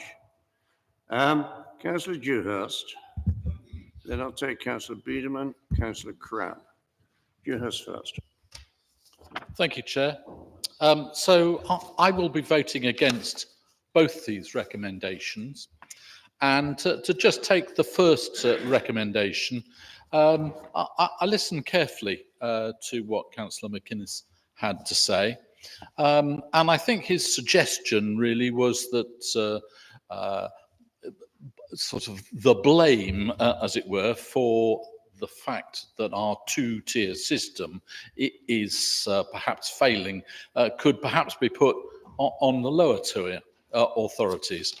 And I listened to Councillor Lever, and she was saying we mustn't forget that what this is about is the delivery of services to our residents here in Devon. I go to parish councils, people complain about the potholes, about the things that Devon does. I do have people who complain to me, not necessarily in public, but do complain to me about issues around our social services. The big thing that our district councils supply in terms of service is, of course, the waste. And I think that's something that Devon should be able to hold its head quite high because we are one of the top recycling areas in the country. And that is something that is delivered effectively by our waste collection authorities. So as I see it, the problem doesn't necessarily lie down below, but here above. I do have personally concerns around the creation of a giant monolithic authority. I think what we hear is that people say, our council doesn't listen, we don't understand what's going on, and I really don't believe that a giant authority will be better than our current large authority is. But saying that, I am not against the creation of a unitary authority or unitary authorities, because one of the things I have to deal with these days as a single hatter is constantly saying, I'm terribly sorry, but that's not a Devon County Council issue, it's a district council issue. I don't believe we need to rush tomorrow. The letter is quite clear that these things need to be decided, and they need to be decided by September 2025, not the Friday tomorrow. So I think most things are done better in terms of clear consultation with all parties. I think as the senior authority, it was our job to consult with the lower tier authorities, not the other way round. And to move to the second part of the recommendations, I do think this is justice, this is democracy denied. I was elected by my residents for 4 years. I think to try and give myself another year as what I think most people see a failing council. I would much rather see a new council, new people. There will be the possibility of discussion about what our new authority or authorities will look like, and people will be au fait with those issues. I therefore think it is absolutely vital that we have elections in May. There will be plenty of time then to discuss exactly what our authority or authorities will look like, and we move forward.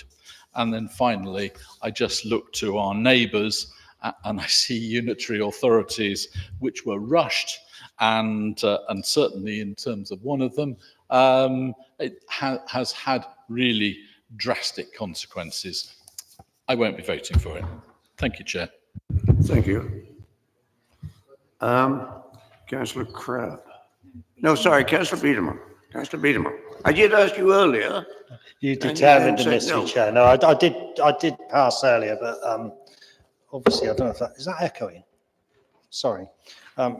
Yeah, I mean, obviously try and be as brief as possible at this stage. You've heard lots, but friends of mine, I've got friends across the chamber here. Friends have always said to me, be wary if whatever the Conservatives say. And then the other side is saying, be wary whatever Labour say. And I'm sat here this morning thinking, good God, they're agreeing with each other. I should be really worried. Really, really worried. So here we are. And I think, like you say, Carol said earlier that the public don't get the difference between the district and the county, and she's right. So my starting point is absolutely, I think it's time to bring services together and deliver for the public. And I think that's where I also agree with the leader. We do need to think of staff and councillors across the piece, because there will be a lot of anxiety going on, and it's not nice for anybody. But at the end of the day, whether we're a councillor or an officer, we came into this world to serve the public, and that's the thing that we must do going forward. So, let's keep that at the forefront of our mind, whether we're an officer or whether we're a member of the public. We've got to go down the route the government have dictated. But I agree with Councillor Lever. You rush these things. Councillor Brazil said the same several times. You rush these things and you get it very wrong for the public. And, if you really want to be elected to serve the public, you will be up with current affairs and what's going on, and you will be up with unitary, and you will be going out on the doorsteps in May, when I think we should be on the doorsteps in May, 4 years, with a clear vision of what you believe a unitary authority will look like for Devon. So, you know, I do not believe we should be delaying elections. I think it shows that some of us are running scared. We don't want to go to the electorate, you know, whether you're an Exeter City councillor, what's been going on in Exeter, or whether you're a district councillor in North Devon, or you're a county councillor. I mean, my word, I wouldn't want to be a North Devon councillor at the moment. You know, the North Devon Link Road project, what a disaster that's been for the people in North Devon. You know, there's a couple of good things that have happened with it. You know, the roadworks that have gone on, the children's services has been mentioned. It's been a disaster. And I think the public will think that actually what we're trying to do is run scared. And it's not about them, because you can, you know, like I say, candidates can come forward. They can put their vision for what this devolution looks like. Absolutely, we need a unitary authority, but let's let the public choose who they want to represent them, taking them through that process. And I'll leave it there, Chair. Thank you very much. Councillor Crabb, then Councillor Thomas, and Councillor Trail. Thank you, Chair. I'll try and be fairly brief.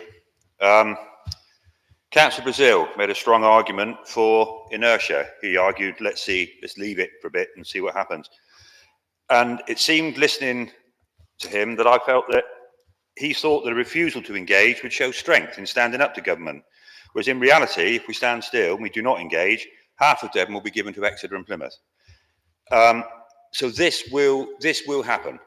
Accusations of gerrymandering from, you know, that this side of the room is trying to gerrymander an election is nonsense. I mean, if you look at the possible outcome of this, if we do nothing, then most of the South Hams and most of East Devon will find themselves under a Labour council from the nearby city. So I don't think the Tories can be accused of keenly throwing themselves into that system. However, that system is happening. It will happen. It is going to happen. So for the above reasons, I am supporting the proposal, and it will give our leadership team a chance to get a seat at the table and to steer the wider discussion. And that's why I'm voting for it. Thank you, Chair. Thank you very much. Now, I've got left Councillor Thomas, Trail, Atkinson, Aves and McGuff. Now, I'm not looking to take any more, and as far as I know, I've missed nobody. So Councillor Trail first, no, sorry, Councillor Thomas first, then I'll take Trail, Atkinson, Aves and McGuff in that order. Thank you, Chairman. I start by declaring a personal interest as a district councillor, having discussed this matter previously. For the avoidance of doubt, I don't think anyone is saying that we don't agree in any part of this chamber with local government reform. We would not set up, if we were sitting, and let's remember, it can only be us, it can only be the experienced people who can make these decisions, not new people, only the experienced people. If we were sitting in this room, we clearly wouldn't set up a two-tier system. We can all see that. I think that's generally accepted. But one of the problems with what we're trying to do here with the first recommendation is we're trying to be part of the vanguard. Councillor Sanders says we need to be part of the vanguard. I would politely suggest, and although I thank the leader for having this meeting today, I would politely suggest that the leader has inadvertently scuppered that. You don't get to have a personal opinion as the leader of this council. So when you tell the press that you support a single unitary council for Devon, including Torbay, they will run with it, leader, because that's their job. And what you inadvertently do is you set in play some sort of dreadful Hunger Games across the unitary authorities, across the upper and the lower tier authorities, okay? That's what's happened. We end up with statements like, following the publication of the devolution white paper and subsequent statements by the leader of Devon County Council, we would like to make it clear that we do not support the creation of one unitary council for Devon. District councils have had to say that, and yet we're not actually discussing whether or not we're going to have one unitary. You've said yourself we can't make those decisions because we don't know yet whether Plymouth's going to be in or out, Exeter's going to be in or out, who's going to shake it all about. We have no idea. But because we have no idea, how can we possibly be in the vanguard? How can we? Every single person who stood up has said that we do this job for the people. Well, of course we do, because why would you do it otherwise? You certainly wouldn't do it for remuneration, would you? Or you wouldn't do it for the amount of time you're spending reading emails late at night being told off by the people that you live with. You do it because you love your county and you want to help the people. Helping the people of Devon doesn't mean cancelling elections in May. It doesn't mean saying that nobody outside of this room is qualified to decide how a unitary authority or unitary authorities should work. It doesn't mean that at all. You asked a question, Leader. You said, how are these new unitaries going to deal with children's services? Or how are they going to deal with highways? Ask the public.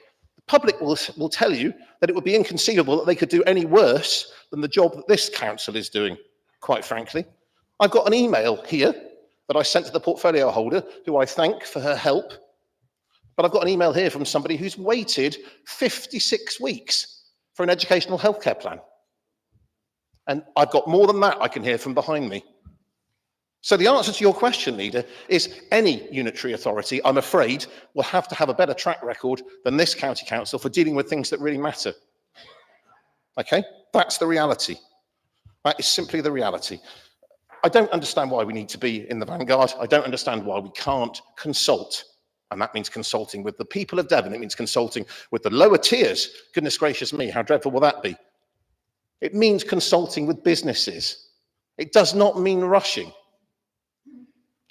I find it very hard standing here, and I should say, in fairness, I've got the lowest majority in this room. So of all the people in this room who ought to be in favour of postponing elections, it should be me. But I'm not in favour. And I do look over there, and I wonder at what point we're going to hear the lusty chorus, we're the self-preservation society. Because that's what it feels like to me. I won't be supporting, Chairman. Thank you. Thank you.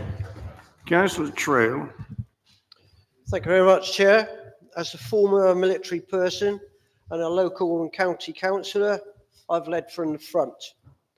As a person of few words, but of action, I believe this is a mature council who works hard for Devon as a whole, through its staff, its officers and councillors who are more than capable to take devolution forward and to provide the best outcome possible for Devon.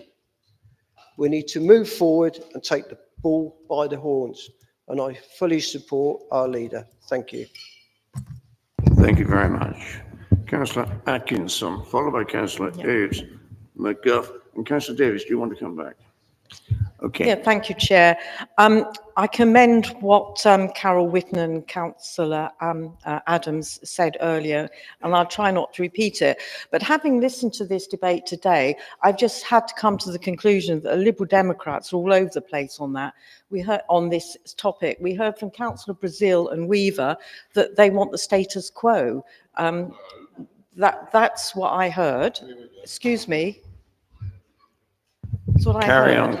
Carry on, Councillor Atkinson. And I also heard from Councillor Connaught that he's pro-unitary, but he wants it slowed down to, I don't know what kind of a pace.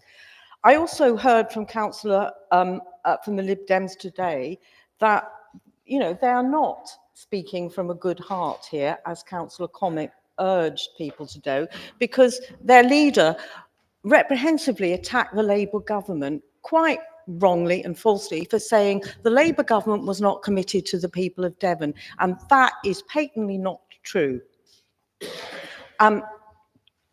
Excuse me, have we ever said that? Now please turn round. I didn't interrupt you while you were speaking. Can I ask, please, that we talk to me, not to each other? Yeah, sorry, she's interfering with what I'm trying to say.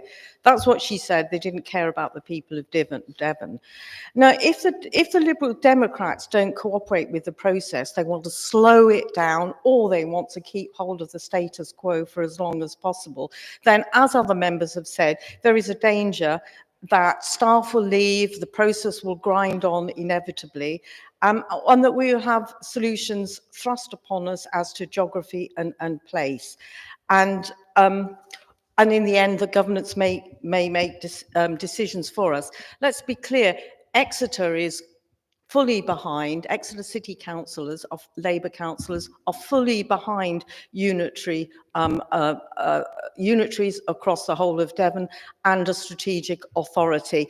And it's a shame if the other district councillors represented in this will not engage fully with the process to get this done as quickly as possible.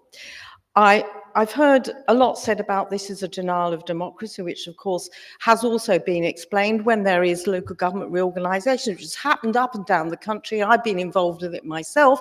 There is always a shadow authority. There is often a deferral of elections. Nobody in this chamber complained about the deferral of elections in COVID as some sort of heinous crime.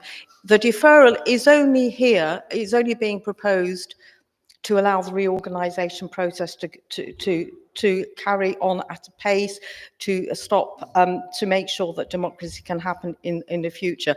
I mean, from what I'm hearing today is the Liberal Democrats want the election to go ahead. I can write their election leaflets for them, which is the Labour government doesn't care about Devon. This is a denial of democracy. We want the whole thing to slow down. And it's not true that we can go to the electorate in May with a plan, because we won't have a plan, because the timescale doesn't allow us to have a plan and for minister approval for that before the May elections. So I just urged the so I can't read my own writing now, so I'll probably wind up now. I've said enough. But I do think that we do need to get ahead of, for the reasons that my colleagues have said, get on with this as soon as possible and to make the way forward for, oh yes, I know what I was going to say. I was saying there's somebody else who said they don't want deficit here, peoples to be left behind. I just want to remind this chamber that the Conservatives and the Lib Dems have been running the county council, for decades. And if there's any left behind areas in Devon, it's whose fault is it? So you can't put that at Labour's door, and the city council here in Exeter has been run by the Labour, and it is a growth city and it is thriving, and that's because it's a very well run council. And Liberal Democrats and Conservatives have been solving their housing crisis, their problems, by putting their houses right on the edge of Exeter, including in Alphington, which Councillor Connick knows, and the people of those new areas believe they live in Exeter. They believe in Alphington.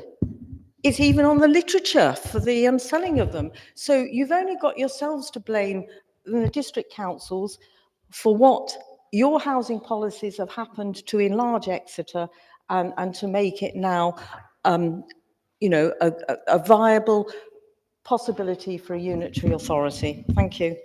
Thank you, Councillor Atkinson. Councillor Ayres. Chairman, as a point of order, I should point out at 10.4 that Exeter City Council supported the Teambridge Local Plan, continue to support the emerging Teambridge Local Plan, and also supported development at Peamore. Thank you, Chairman. Thank you, Councillor Connick. Councillor Ayres. Thank you, Chair. I would just like to say one or 2 points before I get to what we are debating today. One is, Exeter did, in fact, become a unitary for a short while in 2010. So I'm just correcting that situation. And district leaders have been talking to the Devon Council leader. You said you had a team Devon meeting. Can I please have one person at a time? Thank you. Councillor Ayres. Oh, it was cancelled. Thank you. I thought the team Devon meeting went ahead. But I know that individually, well, certainly our Exeter City Council leader, I know, has had conversations. And then also the main point, or one of the main points before going to today's motion. I am surprised to hear that a councillor in this chamber says that when knocking on doors, they have never had a question on adult services or children's services. Goodness, I get a lot when knocking on the doors of social housing and our most vulnerable people. We do have problems and we know we do not have services being delivered. I also get emails from across Devon, so I do find that difficult, and there is something that needs to be done to make sure that adult services and children's services are more locally represented by people that are in unitaries and can vote for a better system. The recommendations before us today is to make a request to government to postpone the county council elections due to take place in May 2025 to provide capacity on which reorganisation and mayoral devolution can progress at pace in 2025. I support reorganisation, and I also support devolution with a strategic authority mayor to be at some point put in place, elected, in fact. It seems superficially attractive to support this motion as it is now. But the government has indicated that moving at pace on this timescale, this will only happen in priority areas who have clear and agreed plans. This is not the case currently in Devon. The leaders of all 8 district councils and Exeter City Council have made it clear in a joint statement they don't support the creation of a one unitary council for Devon, which was what was suggested by Devon County Council as its position. We have not yet heard another view. Certainly for the residents that I represent in Exeter, whole Devon or Devon plus Torbay unitary is not the best solution in terms of their representation. There is not a consensus in the Devon County Council area for reorganisation and how it should happen. No, it's how reorganisation should happen at the moment, let alone Devon and Cornwall as a whole. So the request to move at pace possibly is not feasible at this point. You can put in a request, but we'll see what happens. I support the amendment that we're putting forward. You will hear that in a minute.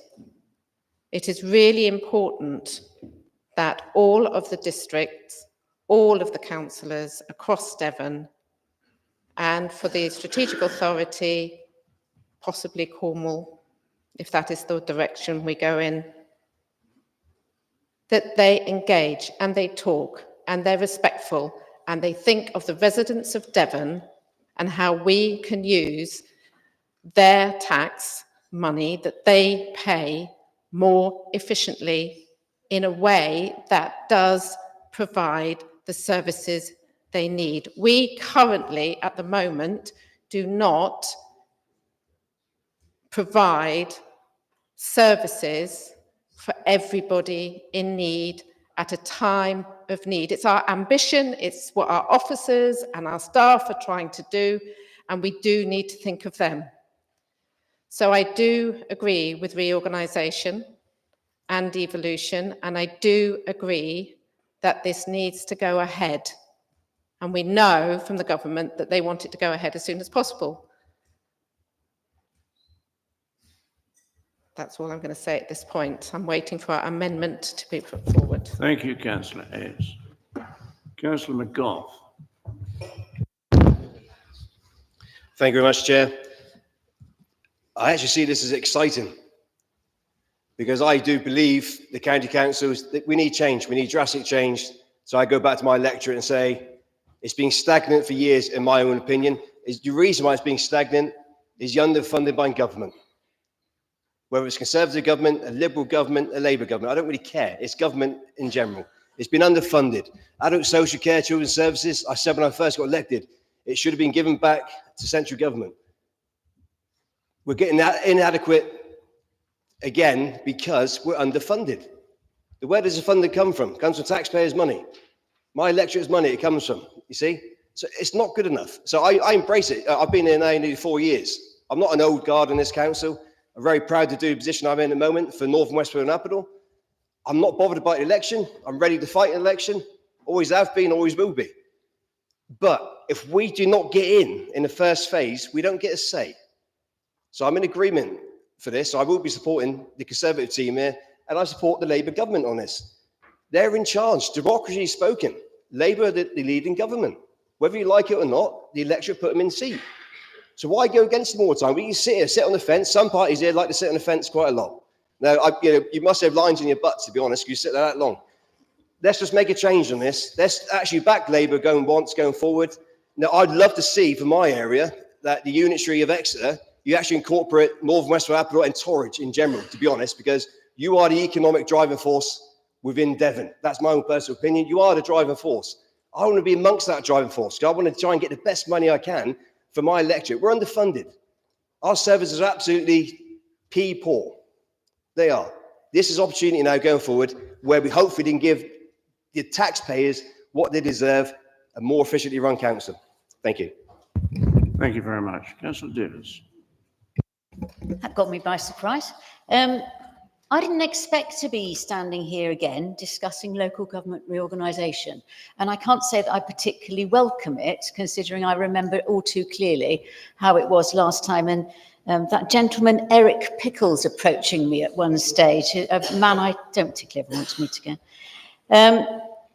The government have been very clear that we are going to have local government reorganisation, though, and I actually respect that clarity. I welcome that clarity. I like the leadership. I like that strong leadership that we are hearing about this issue. It's probably the only thing I agree with them about, I have to say. I also welcome what Linda Hellier said about Northern Devon, because the one thing I do know is that we do not look attractive to other areas of Devon. We are expensive. I realise that, the people I represent, where I live myself, where I intend to carry on living till my dying day, we are not attractive. And I'm going to get more expensive as I get older. I do not see that we have a lot of choices. And I actually don't mind that we don't have a lot of choices because, again, it provides clarity. The choices that are coming down the road are yet to come forward. We don't know what they are. And working with our colleagues, some of whom are in the room with us, we will come up with a solution, I'm sure, for Devon. And I also, because of the clarity the government has sent, trust that this government will not let areas like I represent be left out in the cold, looking at a very uncertain future. It is very cold up there today, I can tell you. Now, I do not know how we can achieve this reorganisation within this organisation and hold an election. We will have new councillors, and no, I'm not saying that they're not capable of doing it, because I was one myself, twice over. And I'm not saying they haven't got the capacity to do it. I think the reality is that this organisation doesn't have the capacity. We will have to carry on the business of this council. Those vulnerable people that have just been spoken about, which we are responsible for, we have to carry that on. We have to make sure that none of these people are left out while we're dealing with rearranging the local government furniture in Devon. All members in this chamber are aware that we are a much leaner organisation than when Councillor Hannaford and I got on in 2005, where we were overrun with people. Let's be honest, compared to how we are now, there were officers coming out of every crevice. This place was full. You couldn't park your car. I remember that well. We don't have that anymore. We do not have that luxury. Therefore, I do not believe this organisation has the capacity to run with an election, the induction for the new members, and deal with this swift timetable that we have been given. I therefore thoroughly support what the leader, who I hold in great esteem, and you, when you were leader, Chairman, your integrity shines through all the time, and I have great respect for that. I completely support the recommendation, and I will be voting for it. Before I go and ask the leaders to sum up, I do want the county solicitor to explain what the proceedings are. Thank you, Chair. So we'll move to summing up of the leader, and then I believe we have an amendment that Councillor Whitton wishes to to raise. We'll debate the amendment. Councillor Whittam will have last say on the amendment. You also then have to deal with, I think we had a request for a roll call vote, which you'll need to pick up, Chairman. And then we vote on the amendment. If the amendment is accepted, that would move to a substantive. If it's not, you move to vote on the substantive. Thank you. Right. Now, on the basis of that, I now call for an amendment. No. I call for a vote. James McInnes, sum up. Thank you, Chairman. And could I thank members very much for, I think really has been a very balanced debate and some really good points raised by everybody. To be honest, it's a lot better tempered debate than I expected, and I thank you very much for that. And I think that speaks a lot for the maturity of the councillors on this council. And that maturity is something that we need to actually make the big changes that are going to come. I'd like to thank particularly Councillor Sanders really for giving his experience of being on a number of councils over the years. And I know Philip very well and have known him for many years. And he's the sort of bloke, if you say, Philip, I would walk that way, he'd turn around and walk that way. Because that's the way he is. And if someone like Councillor Sanders is actually saying, you need to know when the time is come, when something is going to happen. You can sit on the sidelines and say, I don't like it, I'm not going to have anything to do with it. Or you can say, right, we're on the tipping point and it's gone the other way and it's going to happen. And you have to decide whether you're going to remain on the sidelines of it and say how awful it all is, I don't agree, or you want to influence it. And what today is all about is us actually deciding we want to influence it. And that's why the recommendations are in front of you. I'd like to go to one or two key points. Firstly, me saying that I personally support a Devon-wide unitary, perhaps with Torbay. I stand by that. I'm allowed a personal view. That's not view of the council because it hasn't been through a meeting like this. But that's my personal view. I was born and brought up in Devon. I went to school in Northloo. I went to school in Oakhampton. I've remained roughly where I was born all my life. I'm very proud of Devon. And as a Devon resident, forget about the county council as an organisation. I want to see a strong unitary authority in Devon. So I don't apologise for that. Also, much has been made about Team Devon being cancelled. Now, I decided, I'm quite happy, I'm the leader of the council, that I think it's best if it was cancelled, is because we're all going through a period of grief. Look, let's underestimate the amount of grief that district councillors and districts as organisations are going through. And I thought there's a number of full councils coming up. They've all been called all over the districts, including ourselves as the county council. And to actually meet, it was earlier this week when in the diary, actually wouldn't have benefited anybody. All we would have had is bloodletting and throwing out of toys and saying how awful this is, and it's all the county council's fault. Well, let's come back to the key message here. This is not the county council trying to dominate the district councils or anybody else. It is government, a recently elected government that has come forward with a white paper that has set out the views of what local government's going to look going forward. It's not the county council that's done that. We're not doing things to the districts. We're being done to as well. What today is about is setting out a framework and asking the county council elections to be postponed because we want to influence what's coming down the line. And of course, we will talk with the district councils and all our partners, but we needed today to start that process to say to government, we need time to do that, and that's why the county council elections need to be postponed.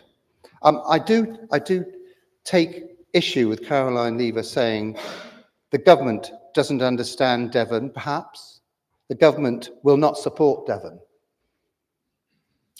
So if you sit on the sidelines and say we're having nothing to do with it, are the government going to sit up and say, oh, Devon's not going to have anything to do with it. We must plough some money into Devon. They're just going to say they're a basket case down in Devon.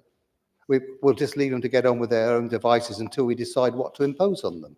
I don't want to be in that place. I want this council to be actually at the centre of talking with our district colleagues, talking with the NHS, with businesses, talking with our town and parish councillors, talking with our residents about what unitary is going to look across Devon. What's it going to look like? That's why we're here today. And a lot's been made about actually connecting with our residents. And I mentioned that in my initial comments. And we do have in our back pocket something really old, it's been about for years, but hasn't really been enacted in recent times, is the 28 Market Town Initiative, which is actually far more on the ground working with parishes and towns and residents than the two-tier system that we've got now. So something like that would have to be put into whatever unitary comes forward. And there has been some confusion, I think. There is no unitary solution on the table here today. There's deliberately no unitary solution because we need time to talk to our colleagues about what it will be. I mean, it's interesting reading some of the reports that have gone to my district colleagues. I mean, they're carving Devon up in all sorts of places. So we could do this, we could do that. And that's why the county council elections need to be postponed, because what will go on if they're not is we will be fighting elections, going through PERDA, going through induction, while my colleague and friend up there in Exeter will be plotting to make sure that he's got a unitary Exeter, and my colleague Tudor down in Plymouth will be plotting to see how much of South Hams he wants and West Devon. And here we will be going through elections, and we'll be going through induction. And those of us who've got elected here, I'm nearly 20 years on this council as well. It takes almost 4 years to get your head around the county council. It's a big place. It's a big organisation to get your heads around. And yet we'll be expected to come forward with solutions for unitary status within weeks of being elected. Now, I don't think that is a sensible way forward. So I'm not running away from elections. I can't remember how many times I've stood for election, both on West Devon Borough Council and on the County Council.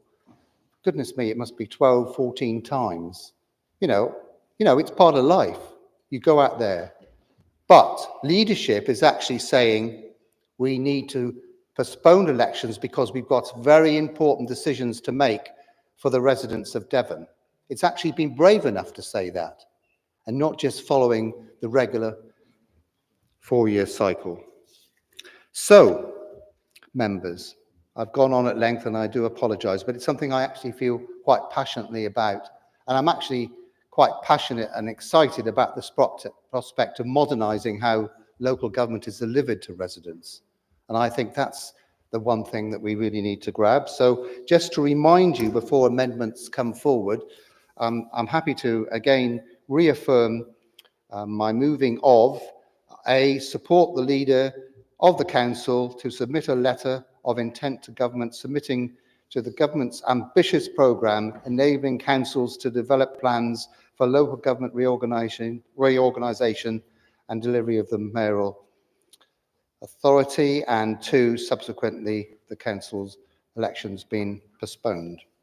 And lastly, and I haven't said much about this because it's something that a number of members have mentioned, so I feel I need to. I'm absolutely committed to a Devon and Cornwall mayoral strategic authority. I may not like the idea about the elected mayor bit, but we have a government and that's what they want to do.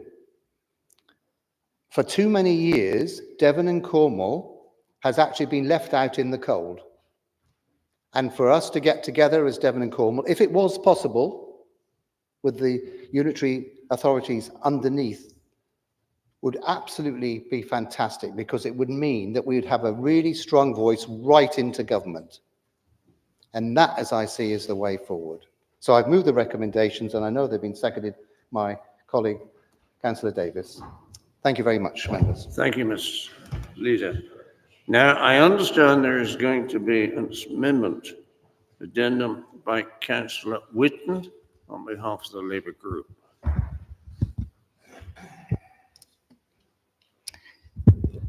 Thank you, Chair. Yes, it's been a long sit and wait to be able to put forward this amendment.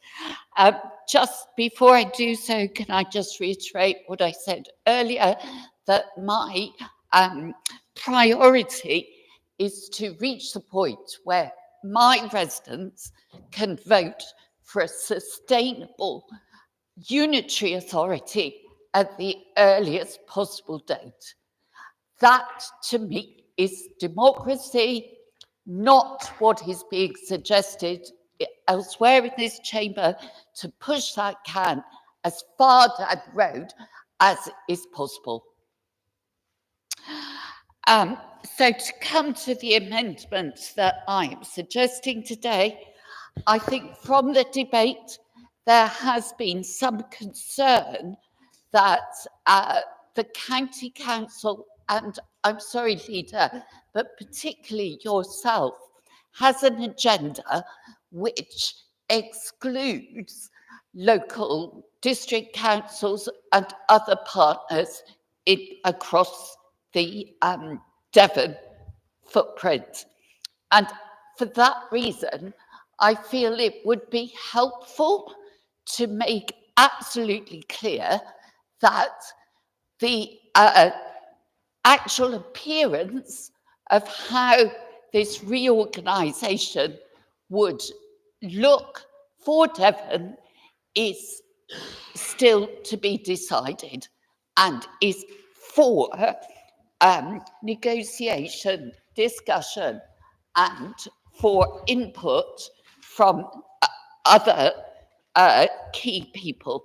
So I therefore propose that we add a C, which says the council will thereafter work at pace to develop full proposals for reorganisation in line with government guidance, which will be issued in January 2025. Working with and alongside partners to develop plans for sustainable unitary structures which meet the needs and aspirations of the various localities within the Devon area, including those of Plymouth, Exeter and Torbay, as well as the coastal and market towns and rural areas.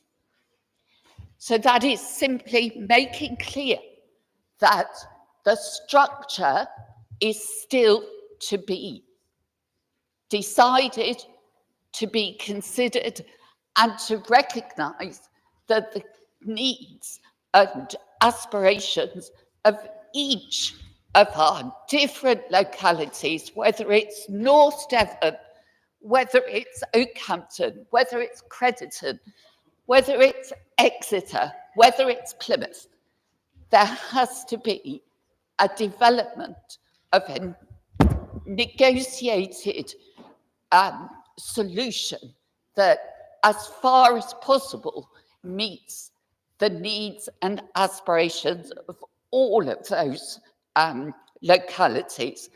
And I would urge the Leader and the, as mover of the original motion, to accept this amendment so that we can just clarify that what is on the table is not to move to a situation where the Conservative-controlled county council will dictate to the rest of Devon how this will look.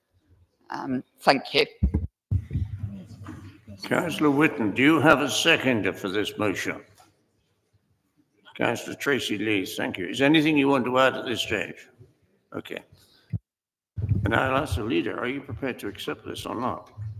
I'd like to thank Councillor Whitton very much for this, and I'm nodding to my colleagues that we really do want to accept this, yes, because I think this really is part of going forward from here, is very much working with all partners, and including Plymouth, Exeter and Torbay, and that is absolutely sensible, and the wider rural areas that we've already heard about in our debate. So I'm very happy to accept, and I wonder if my secretary was happy. Very happy to accept. Can I do the trips to Plymouth, please? Okay. On technicality, Councillor Henderson's asked to speak on this. Councillor Henderson.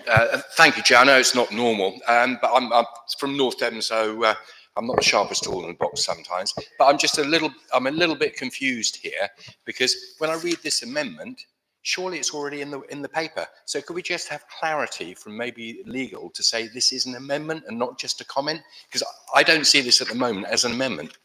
Thank you, Chair. I think in fairness, C makes it an addition. Councillor Brazil is wanting to speak. Yes, Chair. I'm just wondering if, I appreciate it's been accepted by the proposer and seconder, whether we have the chance to make comments about it. And can I just say, and I apologise to members if you got the impression that I was against local government reorganisation, because I'm not. I do think we do need it. And I would just say to my Labour colleagues and friends and the esteemed leader of Exeter, Torridge look like they're going in with you, Phil. But this is contradictory.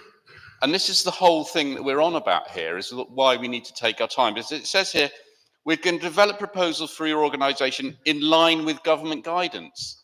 Government guidance is quite clear that you need to have a population of at least 500,000. If that's the case for Exeter, then it will be Exeter, a tiny little Exeter, surrounded by a massive rural hinterland. And my friend and colleague, leader of Exeter City Council, will find himself totally swamped by the rural, non-Labour, may I say, voting members. Can I just stop you for a second? I hear what you're saying. I don't think it's relevant to what we're talking about. Am I right, Councillor? The guidance is yet to be released. We know we're going to have guidance this month. The guidance have yet to be released. The working no, the guidance has been released, and it's 500,000 with a few minor exceptions. You shake your heads. It's there in black and white in the white paper. Can I stop you again, Councillor Brazil? As I understand it, there is some guidance that says 500,000 is the wish, not the maximum, not the minimum.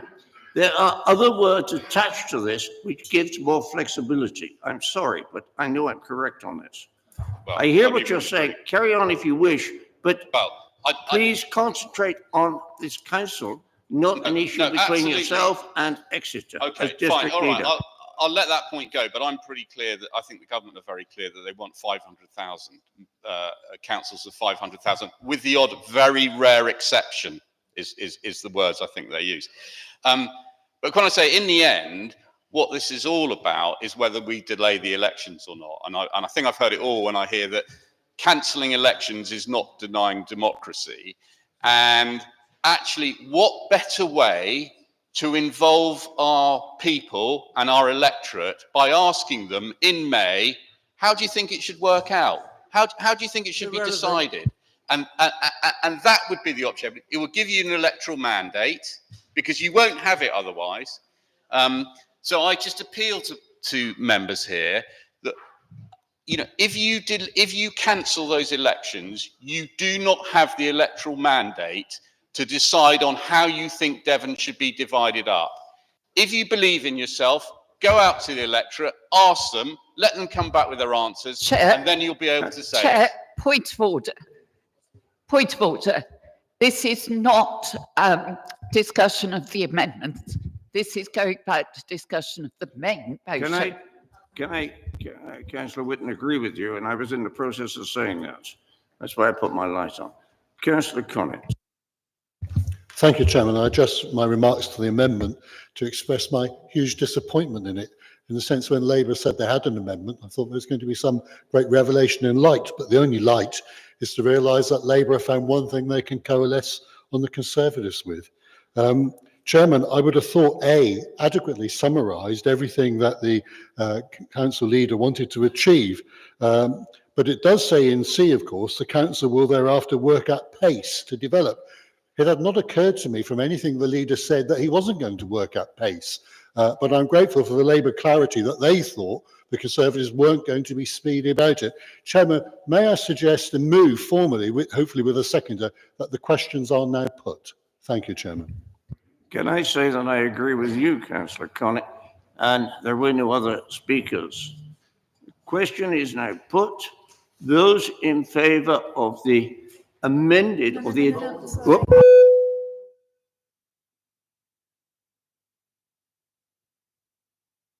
Okay, I've been asked for a roll call from Councillor Bailey.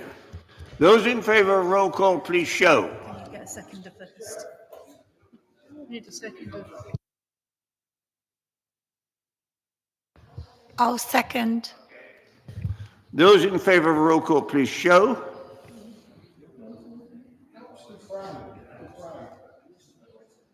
Everybody.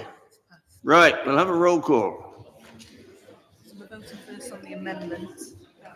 First vote is on the amendment, which has been accepted by Councillor McInnes.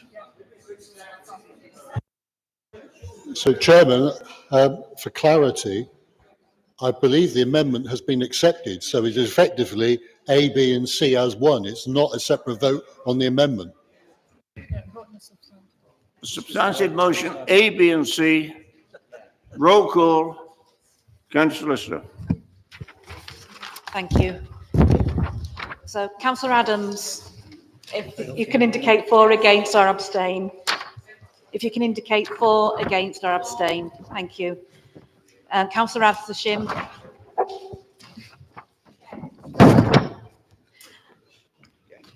Sorry, could you turn your mic on? I just didn't quite hear you, sorry.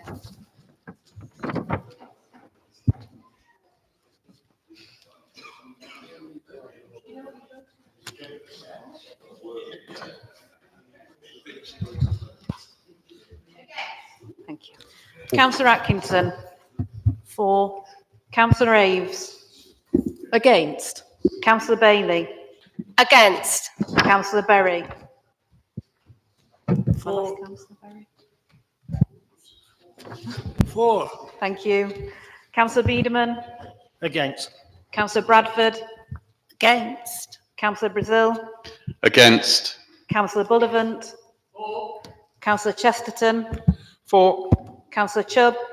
For. Councillor Connett. Against. Councillor Crabb.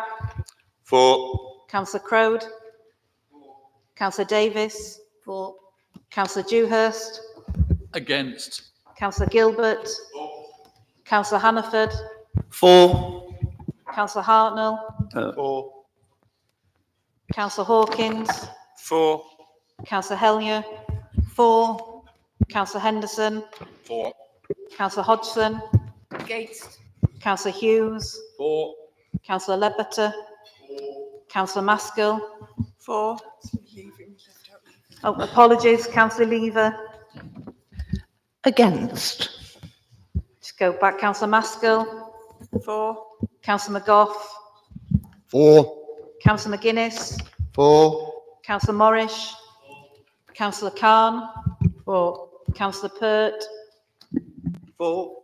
Councillor Prowse. For. Councillor Radford. For. Councillor Randall Johnson. For. Councillor Room. Against. Councillor Samuel. For. Councillor Sanders. For. Councillor Saywell. For. Councillor Scott. Councillor Sellis. For. Councillor Slade. Councillor Thomas. Against. Councillor Trail. For. Councillor Twiz. For. Councillor Whitton. For. Councillor Wilton Love. Councillor Yabsley. For. Just check I haven't missed anybody. Good. Thank you.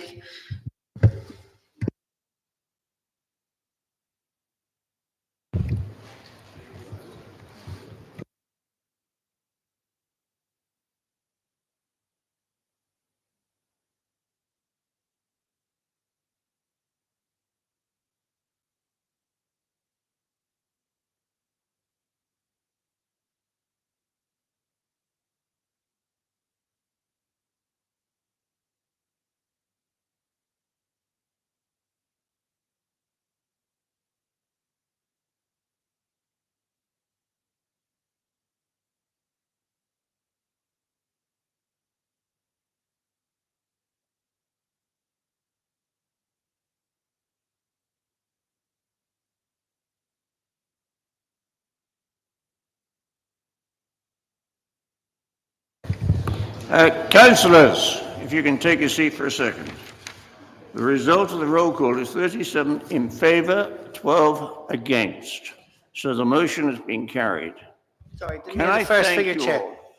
Sorry? I didn't hear the first figure. Sorry. 37 for, 12 against. Okay. The motion has been carried with the addendum, and I thank everybody for coming today, and I do thank you all for what has been a very interesting debate, and I wish you all a safe journey home with no snow today. The sun is shining by the look of it. But thank you all for coming in so early for this special meeting. Thank you all very much indeed.